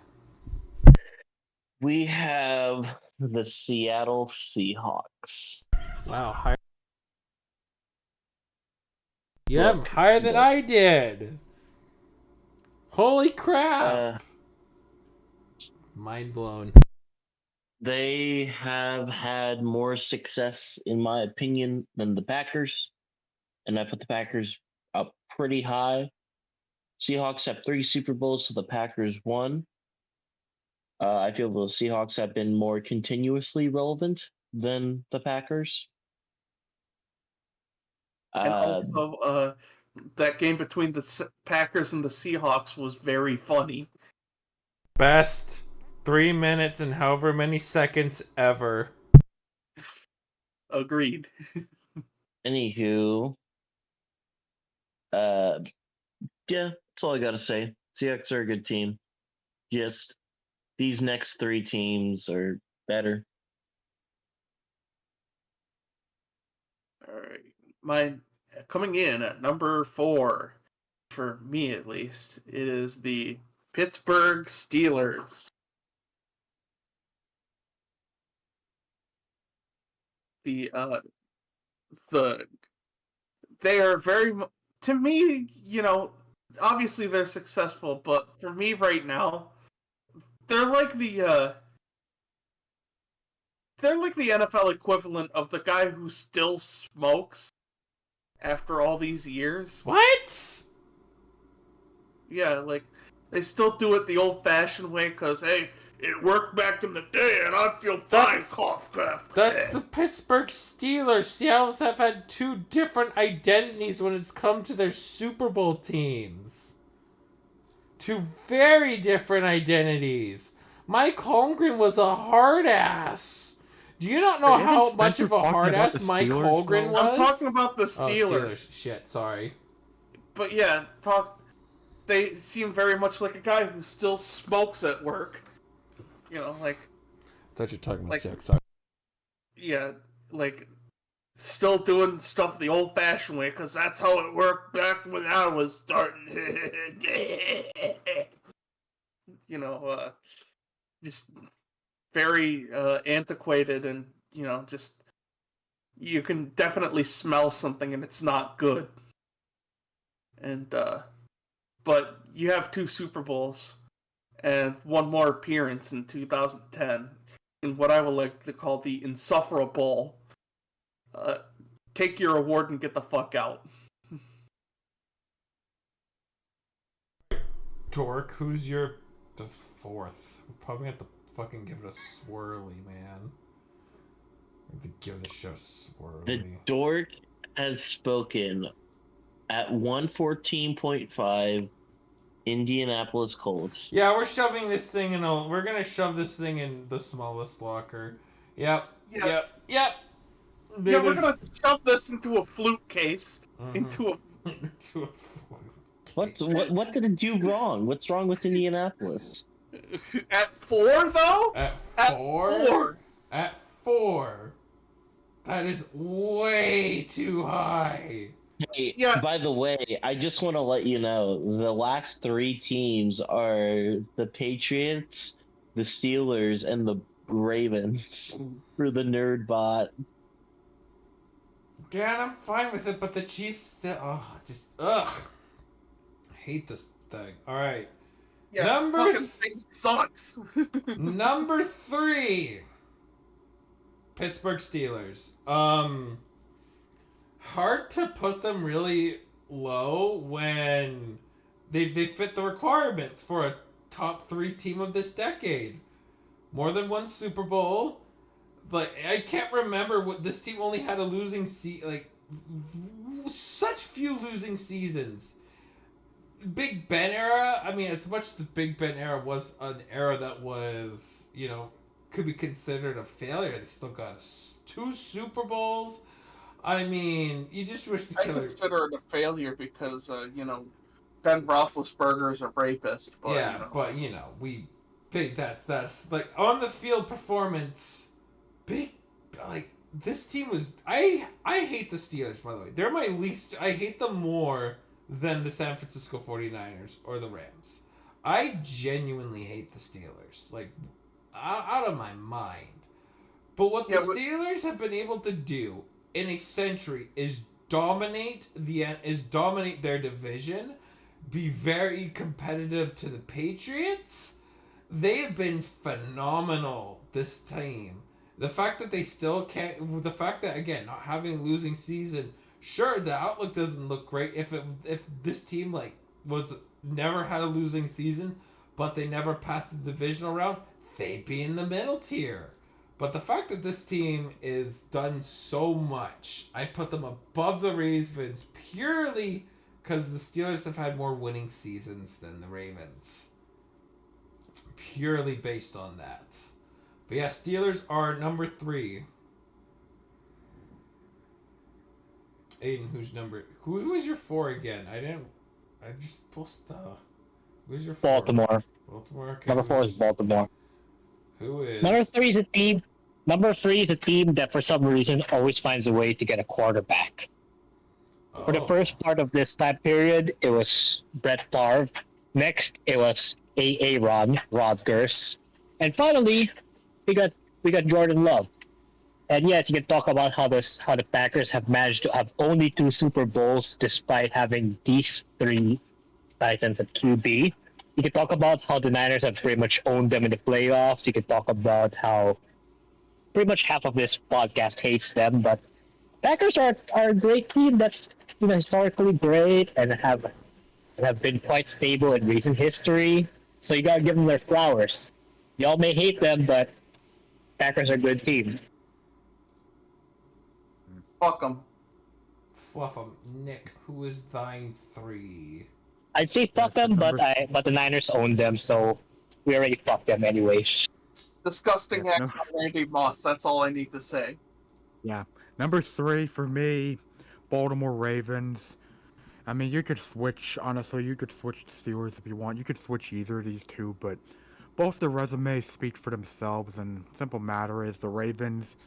I've always kind of feared the Ravens more just because of the fact that, I don't know, Baltimore, just it always feels like whenever, especially during the Flacco era, whenever they made the playoffs, like it didn't matter what their record was or how they looked entering, they would always feel like a team that you just had to watch out for, because if they did just enough, they were making a Super Bowl run, or at the very least making the AFC Championship game. And yeah, I mean, it shows when you look at how the Ravens have done in this time period, just being such a consistent football organization, being well run, you know, having sustained success, and they've had some losing seasons here and there, but still not that much to really take away from the fact that they have 2 Super Bowls in the past 25 years. And yeah, they're consistently good, and they're very deserving of being top 3. Very nice take. And who is thine 3? Who is thine 3? My number 3 is the Baltimore Ravens.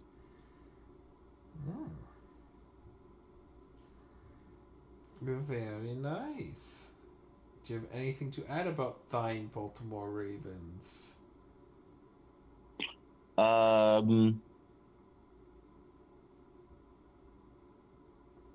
Joe Flacco has more Super Bowl rings than about 90% of about 90% of most NFL players right now. Based. Elite Dragon. That's all I need to say. Spencer, who is thine 3? Now, don't get mad. You're but high. At number 3, I have the St. Louis Los Angeles Rams. You're crazy. St. Louis bias. St. Louis bias. You are absolutely insane. There's Hear All I me can out. say is this. Hear me Fuck the out. Rams. Of all the teams that have gotten 2 Super Bowls, they are the only one who have also had 2 additional NFC Championship wins. 2001 and 2018. Yes, And hopefully their 2021 Super Bowl's their last of all in their entire history. And yes, the Spagnuolo era was an embarrassment, but they still have 4 NFC championships within the past 25 years. And, I think whenever they move out of Los Angeles, presumably when they move to Des Moines, Iowa, for some reason. I don't think they're going anywhere. Their stadium is self-funded, and it is a massive avenue for not just the Super Bowl, but other events too. They're going to be in SoFi. Is going to be there for a very long time, and since it's also privately owned too, it's not owned by the city. The Rams are going to be in LA forever. It's the Chargers that I feel like would move out. See, and I only see the Rams as the vagabond team because they've been in Cleveland, they've been in Los Angeles, they've been in Anaheim, they've been in St. Louis. I don't think in any of those eras they've actually owned their city stadium, where it's the city that has owned the stadium. Now that they have it completely 100% owned by Stan Kroenke, keyword is without taxpayer money, without any of that, they don't have to hustle a city. They collect all the profits. There's no reason why they would move out of SoFi. There's no way they would be leaving SoFi. Look, all I'm saying is that the Des Moines Rams are going to go crazy in 2050. Okay, the Des Moines Chargers got it. All right, Look, all I'm they're gonna going to say move is to the Fargo Dome. They're not gonna move from LA, but I hope they never win a Super Bowl ever again. Because fuck it.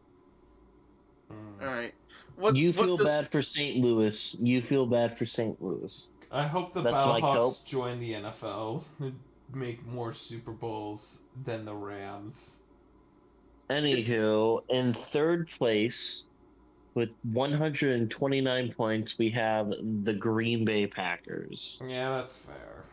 Ooh, stupid nerd. That's fair. It's fair. Let's be All honest. right. Everyone only hates that pick because let's be honest, half this chat hates the No, Packers. I just hate it because it's Nerdbot. Mhm. Boo, Nerdbot. All That's right. kind of unfair. Now Boo, Nerdbot. Get in the locker. Boo. at number 2, Want to say it all on the count of 3? 3, 1, 2, 3. The Kansas City Chiefs. Chiefs. Now I want to say one The thing. that's very Nerdbot important. would Everybody- like to chime in. The Nerdbot, as their second pick, is announcing If it's not the the Patriots. New England Patriots. No, Tegan, shut up. Fuck This you. fuck- No, Fuck no, you. no, No way. no, Fuck you. no, I'm not. No. No, No. that's bait. That That's is bait. Go It's not. It's not. Tegan. No. What? How's it not bait? What? Tegan, you are no. Stop. Stop it. Stop it. Stop it. Are you are trolling? That is trolling. That is you're forcing mathematical equations into itself. The areas of stretches where the Patriots have not won the division. The fact that 75% of Tom Brady's era is going to the AFC Championship alone. You're telling me that this bot put the Steelers over the Patriots? No, absolutely not. Go fuck yourself, honestly. No. This bot's canceled. This bot doesn't count. Yeah, this Nerdbot, hey, listen, you fucking nerd. Just kidding. I'm not gonna say that on air. That bot is no, absolutely not. There's no way the Patriots do not have at least 200 points. There's no way. Are you lying? Are Tegan, you you're lying? Tegan, this is the most obvious lie that I've ever seen. It's the Pittsburgh Steelers. He's quiet. He's silent right now. Yeah, He's... put the Steelers there. Stop with the bait. Put the Steelers there. Now, back to the Chiefs. You guys know that the NFLPA survey came out. Do you want to know where Kansas City ranked? 31st. 31st. Tegan, I hate you so much right now. I hate you so much right now. I hate you so much. That is the biggest lie on the planet. There's no way the bot put the Steelers ahead. That makes no sense. Even What with the math. What the fuck? Tegan, explain. Explain yourself. Dude, there's no way that the Patriots have the best record in the past 25 years. I'm 6 Super Bowls, might I add. multiple 20 divisional 20 division winning. They've won the AFC East. I'm pretty sure about 20 times in this era. Well, we can count in the past 25 years. From 1999 to 2018, we can count on our hands how many times they have not won the division. 1999, 2000, 2002, 2008. That's it. In fact, all the way to 2020, they made the playoffs every year from 2000 to 2020, and you're telling me they ranked below the Steelers? You're trolling. Put the Steelers there. Stop messing around. That's not even funny. As much as I want to say that I'm Tegan! trolling, Hagen, we know you're Tagan, fucking we know you're trolling. We know you are trolling. There's no this bot. Yeah. I will literally delete this off the spreadsheet. This bot does not count. Your math is so wrong. Even you stupid. You're so stupid. Tagan, that's not even. Tagan, honestly, that's not even funny, man. We knew it. I'm gonna fucking kill you. No. The absolute fear. I just wanted to put a little bit of fear into it to make it seem like it wasn't that much. I have to raise the stakes a little bit as a content there's creator. no way in hell to steal. Here's the thing. It'd be one thing if it like both these teams. If we're talking like 4 or like 3 Super Bowls between like separate. Then like I kind of would make sense. Like a couple losing seasons for the Patriots too, right? But like that doesn't make sense. It doesn't make sense, right? They've been the winningest team for the past 25 years. And just based on wins alone, they should be higher than everybody else. Alright, anyways, Anyway, Kansas City Chiefs. Alright, so the one I want to talk about the survey. Mhm. What do you not need? You don't need to clearly care about the players as long as you win the Super League. Look at all their grades. Horrible throughout. You don't need the perfect practice facilities. You don't need the the only things that you should nail is training staff, nutritionist, head coach. That's it. I feel like that's really gonna hamper them in free agency, though. It doesn't matter. Do you know that the receivers that they've used, their best was is Rashid Rice. That was their best one, right? There's some way where Patrick Mahomes could work his contract. They would have $70 million in cap space to work with.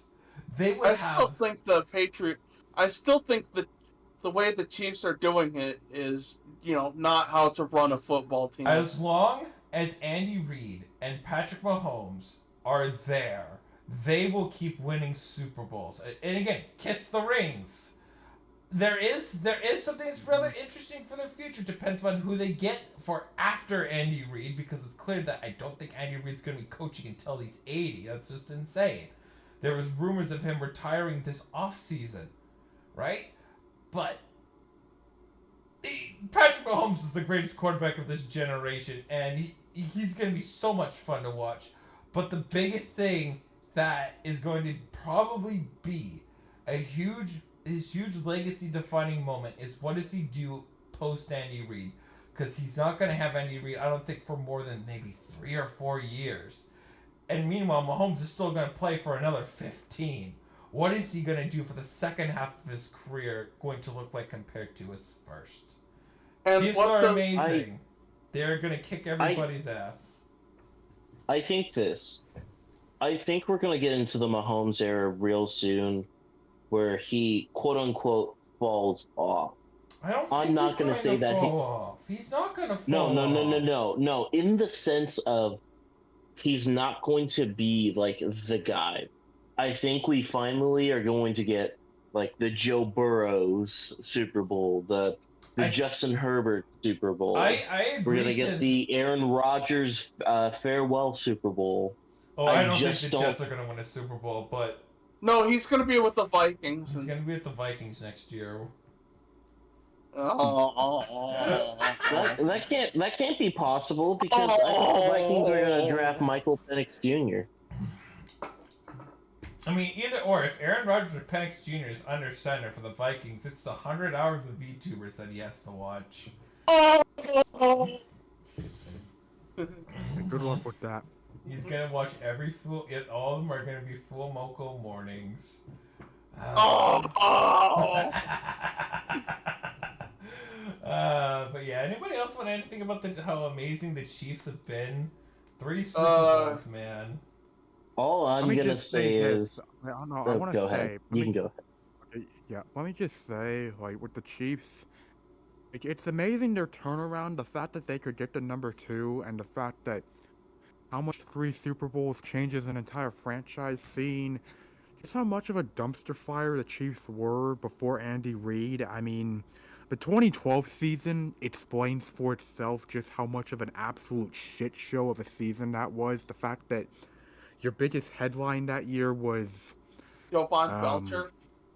yeah, and for those that don't know what happened with that, just look it up. It will explain itself. But yeah, that it really says how far the Chiefs have come ever since that moment when that was what they were most known for at the time. And then obviously getting Andy Reid, improving at quarterback, I mean, Alex Smith isn't Patrick Mahomes, but it was still a massive improvement over what they had before. And, you see playoff success. You can't get over the hump, but you see playoff success. And then you get Patrick Mahomes. You develop him for a year on the bench. Then you unleash him, and the rest is history. Because it feels weird now. Like, even though I've watched football for, well before Mahomes came in the league, like, it feels weird seeing the NFL and then seeing there was a time where Mahomes wasn't in the league. It feels weird because of just it says how much of an impact Patrick Mahomes has had since 2018 when he got his first, his like the chains were released and he got to really show the world who he was. And like it just feels weird to imagine like if an NFL like landscape without Patrick Mahomes now. It feels so baffling to imagine that. And it just speaks to how great Mahomes, Andy Reid and the Chiefs have been ever since. Speaking of baffling, this doesn't really have to do with the Chiefs, the team, but more their location. So for those that don't know, Kansas City just put forward a proposal to move the Royal Stadium downtown over by T-Mobile Center, which frees up a bit of spot, frees up a spot at the Truman Sports Complex. And today, the fine people at Arrowhead Stadium have released renderings of what they're going to do. And essentially what they're going to do is they're going to take Kauffman Stadium and turn it into more parking lot. That's it. Damn. Yeah, they're no mall like they have at the Patriot Place or any kind of transit option, just more parking lot. They really just said one more lane, bro.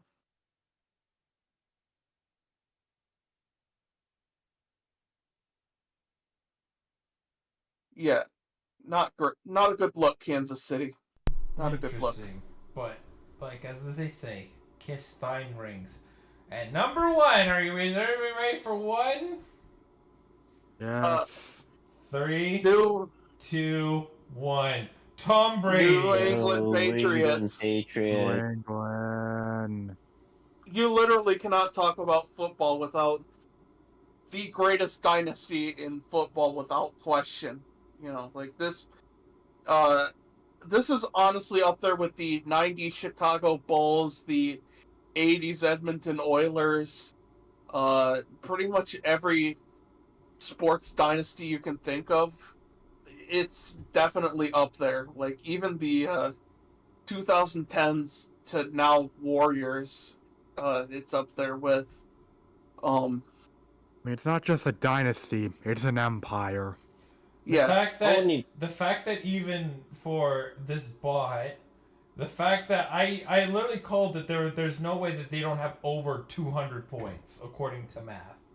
Like, Tegan, that's a 90-point difference, my god. That's not even close to a fake out. I was going to bring this up. The fact that there was a 90-point difference between the Patriots and the Steelers just should show in general how impactful the New England Patriots are. We are never going to see a Belichick Brady style dynasty ever again. Just the fact that I disagree. The fact that it didn't. I disagree. The fact that it did, like, you could pick any of like the 3 eras that New England had. Tom Brady had 3 different Hall of Fame careers. That is insane to begin with. There's never been a dynasty in all of North America, maybe Kobe, maybe the Lakers, I guess. be like the Lakers, kind of, but not really. The fact that the Patriots were so good for 20 years is mind-boggling. This isn't 20 years with meddling. This is 20 years of the most absolute successful team that's ever walked the earth in North American sports. And you want to know the funniest thing about that? That entire thing could be in literal shambles if by Patrick Mahomes. Exactly. It goes. That is truly the craziest thing to think about. Mm-hmm. That if Mahomes the thing is, Mahomes is such an athlete that he's already making that Patriots dynasty look like a shadow of its past. Could be. We still need, again, the thing that's so wonderful about the Patrick Mahomes too is he's got 14 to 15 years left. His story more of a story is yet to be written, right? Like, he could fade away and he'd still be probably the second best quarterback of all time. Like, the dynasty was better than the Niners of the 90s, right? This wasn't a small blimp in the radar where they just dominated the NFL, right? They dominated for 2 decades. It wasn't just that they were good, it's that they were good for this long. 75%, man. Tom Brady had a 75% chance to make the conference championship. That's I want to say, I don't remember where I heard this from, but I want to say if every single if every single playoff thing would count towards his win-loss, that win percentage would actually go up. Mm-hmm.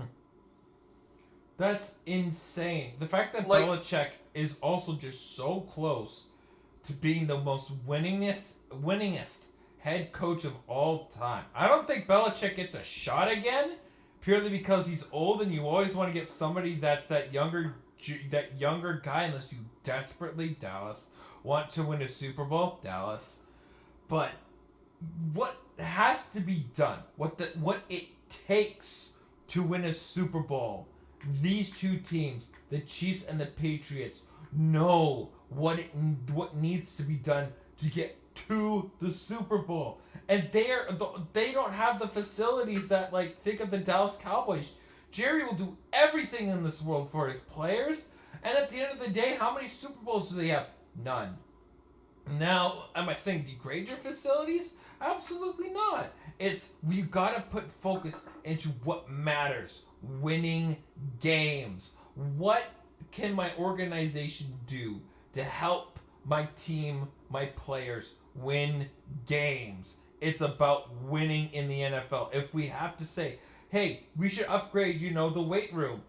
Do you really need that? What does the weight room need to be? I'd rather you be in the classroom studying your ass off for footages, looking for every little bit advantage that you can get, right? You don't have to have the best tasting food, right? What does having the best tasting food really help you win a championship? How do we treat your families? How does that make you have a championship? What does that do? What is having a daycare for your kids while you practice? How does that help you win a Super Bowl, right? These are the things that teams, that the great ones, always put beforehand. These guys will put having a family back, they'll push it back until they win a championship. They will do whatever it takes to win a Super Bowl, to have glory upon themselves. You do not need you don't need, look at the bodies of Tom Brady and Patrick Mahomes. They all have dad bods. They don't have sport a 6-pack, and yet what do? They win Super Bowls. maybe don't use Tom Brady for that argument because he did not have the dad bod. He had like this. He also had like this weird ass diet that forbade him from eating strawberries. Well, sugar. It would probably be a diet that I think that cuts out sugar from your diet. I'm not too sure what it was, but you would have like it would be mostly you're consuming would be more fat than sugar, and it was not more fat than sugar. It was some fucked up shit. I remember because I made the mistake of researching the TB12 diet, and it's a fucking scam. Don't. All I know, follow the all I know about the TB12 Brady diet. thing is that all I know about the Brady thing is that he would drink a poison amount of water. Let me tell you that. Like he Yeah. drank lethal amounts of water. damn. Yeah, like I But, get like, that they win. I get that Six they win rings. rings and Six shit. rings, man. It- Not everybody is Tom Brady. Mhm. You are not. Do not sacrifice your own health and well-being or of your players just so you can win a Super Bowl because But you that's know- why you're in the business, Spencer. That's why you're here. If not, just go play for the Cardinals. Casually play. Don't get the glory. Don't get the Hall of Fame jacket. That's why you play. You play to win. the You Cardinals are actually a really bad example because No, Spencer. My point is, if you don't want to win, go play for the Cardinals. Go play for the Commanders, where you just cash in a check. You half-ass it all the way through. yeah, but you still have to treat your players with respect, is what I'm saying. You can't just half-ass it and be like, oh, by the way, Kansas you City, have 30, to pay for your own meal. Kansas City 31. 3 Super Bowls in the past four Super Bowl appearances in the past 5 years. Dynasties. It's about winning. Again, as much as I would love in a world where if Kansas City was number one because they had the best facilities, the best treatment of families, the best nutritionists, the best food, the best training, the best weight room, the best owner, right? If Kansas City was at 1, I would easily point to say, I would point to say, this is what you need to do. Kansas City is at 31. They bottom. They're They over. aren't winning because of that. They're winning in spite of that. Yeah, that's true, but still, that's still a win, right? That's my point. And I would love to see, like, the Vikings were number 1, right? No, they were number 2. It was the Dolphins that were number 1. Right? Look at what happened to the Dolphins. They got exposed in cold weather and flatlined. By the Chiefs. By the Chiefs, who were at 31. My point is that... Okay, look, let me just say this. I just want to fucking say, because I think this conversation has gotten really fucking stupid. Honestly, the way I see it is, look, rankings only go so far. In terms of the context of those rankings, it's about facilities, it's about, you know, all that kind of stuff. You know, it's not going to determine how well ownership will go for the win or, go for a winning culture like the Chiefs have built. I think there is a big difference between having great facilities and just having, just a great winning culture. It doesn't determine that unless you're the Arizona Cardinals where you're so fucking poverty that it's well documented how bad you treat your players. However, I will also say, going back to the point where we're trying about diets and all that, all I'm going to say is, yeah, I mean, push yourself to the limit. Don't fucking kill yourself over this, though. Like, don't fucking get yourself killed by water poisoning. Like, don't do that shit. But, like, I mean, obviously, push yourself to the limit if you're trying to win. Obviously, I get what it means by that.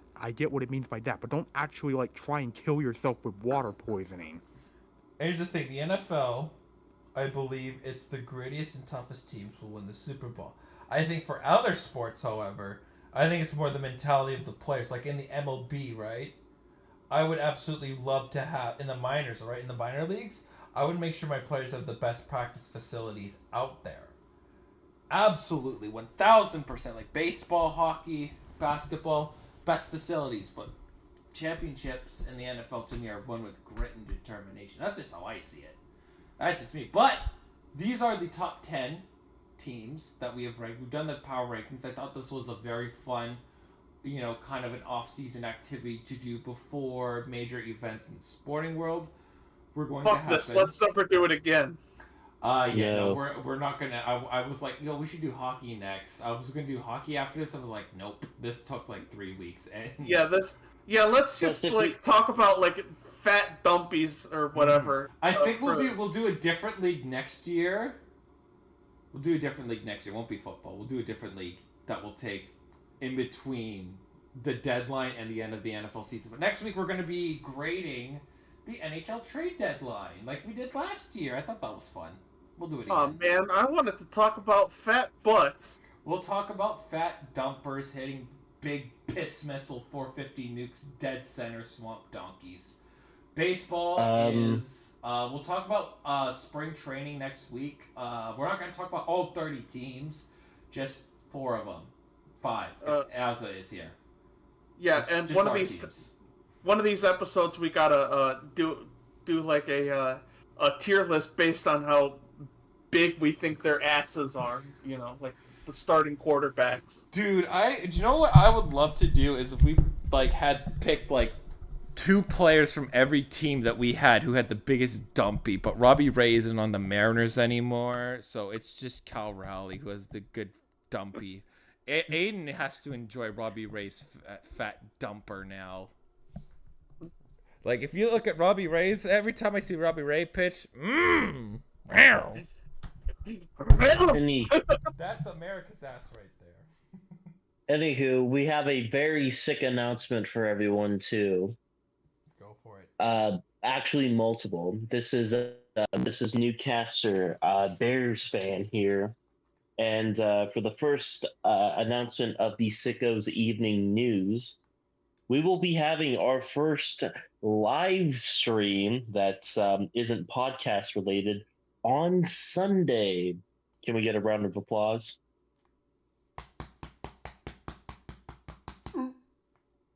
Yeah. There's the first stream. It's we're gonna have it on the Untitled Sickos podcast channel. It won't be here. If you want to join that stream, it is going to be Jackbox. So we're gonna have fun with Jackbox games. If you want to join that, join the Discord server. You'll get pinged for whenever that stream happens.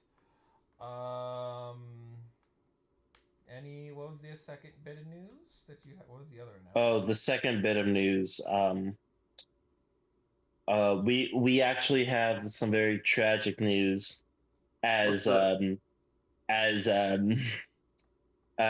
will be passing on March 5th, so he will be dead next week and unable to be revived for the podcast for next week. He won't be here next week, but he'll be here. He'll be in Vancouver. Gee, that's where near I live, but he's not fucking come out and see me, man. That's whatever. I'm super. Hey, Barbie. I'm crying Marbies, but it's whatever. And I want to see my good friend Aiden. The only other news that I have, and this is more pertaining towards me and Spencer, Nick too, and Aiden. We already have one of our first guests that will be appearing for the Jackbox game night, and we have JJ, also known as Sin Anarchy on Twitter, will be joining us for some Jackbox. All right. Nice. Cool. But anyways, next week, NHL trade deadline. We're also going to be talking about spring training. Quickest note, if you haven't watched spring training, it is the most chaotic baseball I've seen this year. Like, the chaos has been turned from about 3 in the regular season to a 15. It's so unpredictable what happens at spring training. It is to me the most sicko way to watch baseball right now. Spring training is beautiful, but it's for shame if your teams aren't showing the games. For shame. Thank God the Mariners are, but for shame. I don't live in Market. You don't live in the Market?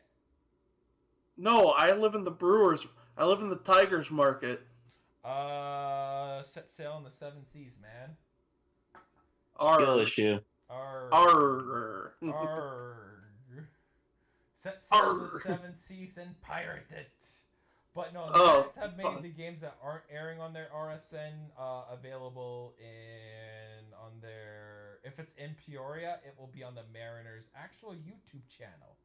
So if the Brewers are, if the game is not on Root Sports and it is in Peoria Sports Complex, the game is free to watch on the Seattle Mariners YouTube channel.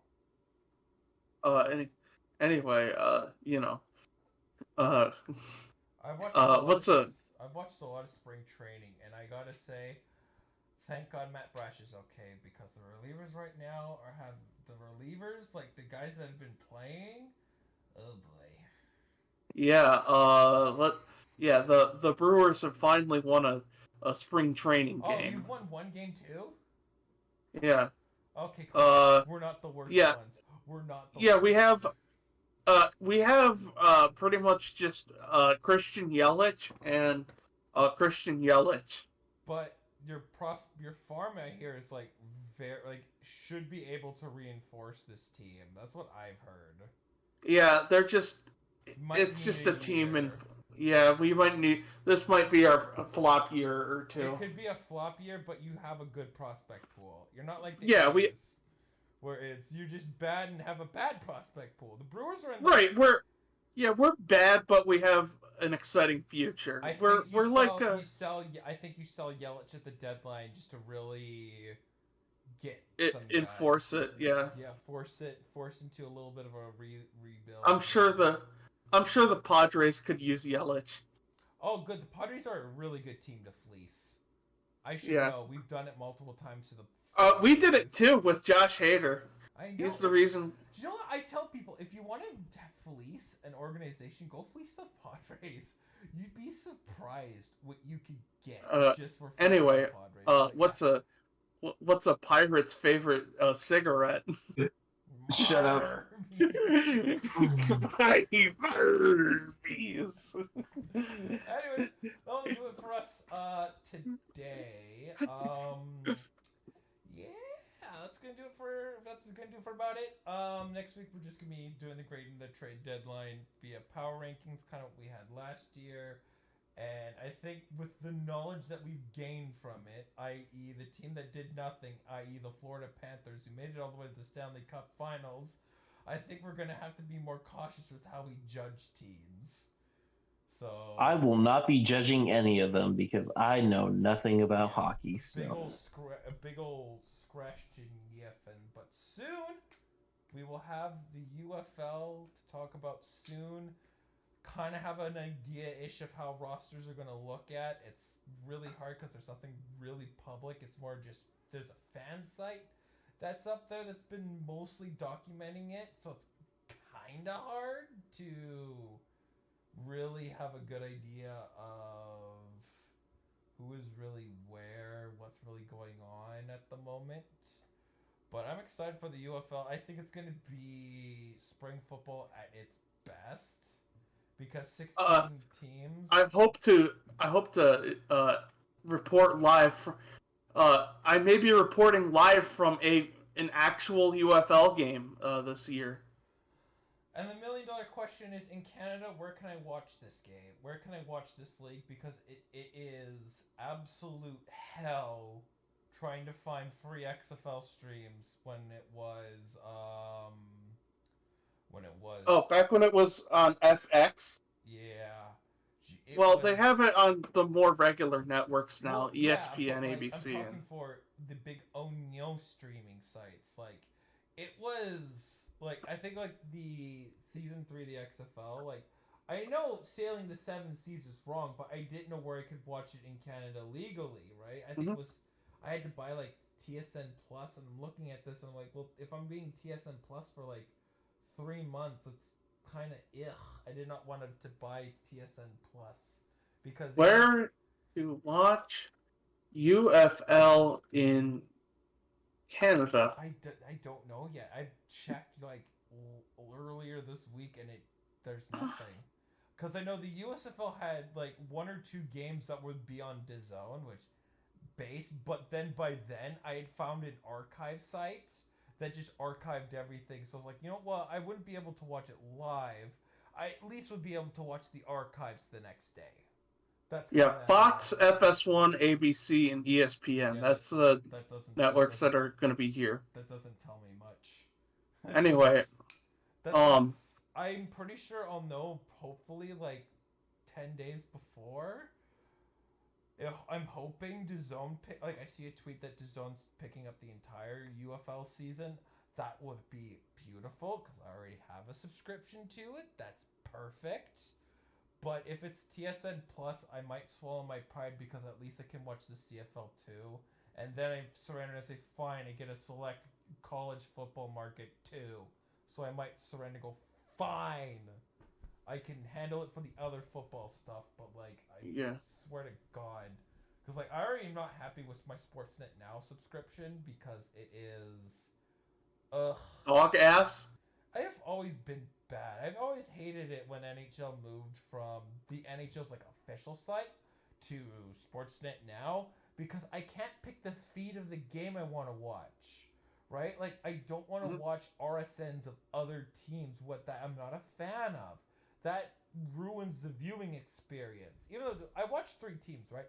The Canucks and the Leafs. I'll watch most games for those 2. But like when it comes down to the Kraken, I want to watch Root Sports. I don't want to watch some other RSN. I want to watch Root Sports. I want to watch my Kraken feed. But yeah, I'm probably going to be at the St. Louis Battlehawks Michigan Panthers game. You know, yeah, at Ford Field. It should be a whale of a time. Indeed. Anyways, that's gonna do it for us today. A shorter one. This was the shortest one. This only was like 2 hours too. So shout out to that. The fact that this didn't go 4 hours. Yeah. I figured the top 10 was gonna be snap, snap, snap because, you know, I thought like like 32 to 20. There's a lot to say, but then once we shorted it up, it was like, yeah, we can all agree that these teams are really, really good. But Hey Spencer. Yeah. What? You think we could get all these streams together and try to make them into one big supercut? I mean, you could. If you want to. That would. I mean, I would. It's just, and it's like it's not that hard. The issue is. So I imagine the files are going to be really big. Yeah, and I only have an iPhone, so like. Here's my issue. I refuse to hear my own voice. Sorry. The thing is, like, I have a MacBook, but I have a MacBook with it, like, a paid editing software on it, but I don't have a charging cable for it, and I haven't opened that thing in, like, 7 years. So, I don't think that's feasible unless ScreenFlow came to PC, or there's something that's like ScreenFlow that could work and is cheap. I would be able to do it, but editing softwares on Windows are way too much money and illegally. ScreenFlow, you said? ScreenFlow. It's only on Mac though. It's a Mac exclusive. But ScreenFlow was really. I like ScreenFlow because it's usually baby's first editing software, anyways. It's really basic, really easy to use. Can connect with YouTube. I liked it. I liked using it a lot. That's what I initially used at first, and it was only $99 too. So it was really good. But I don't know what's changed. It's been. Keep in mind, I bought it like 8 years ago. So. Hey, I think we should end the stream. Yeah, but we'll end the stream. Yeah, I agree. Anyways, we gotta talk business. But thank you guys for watching. We'll see you guys next week. Peace.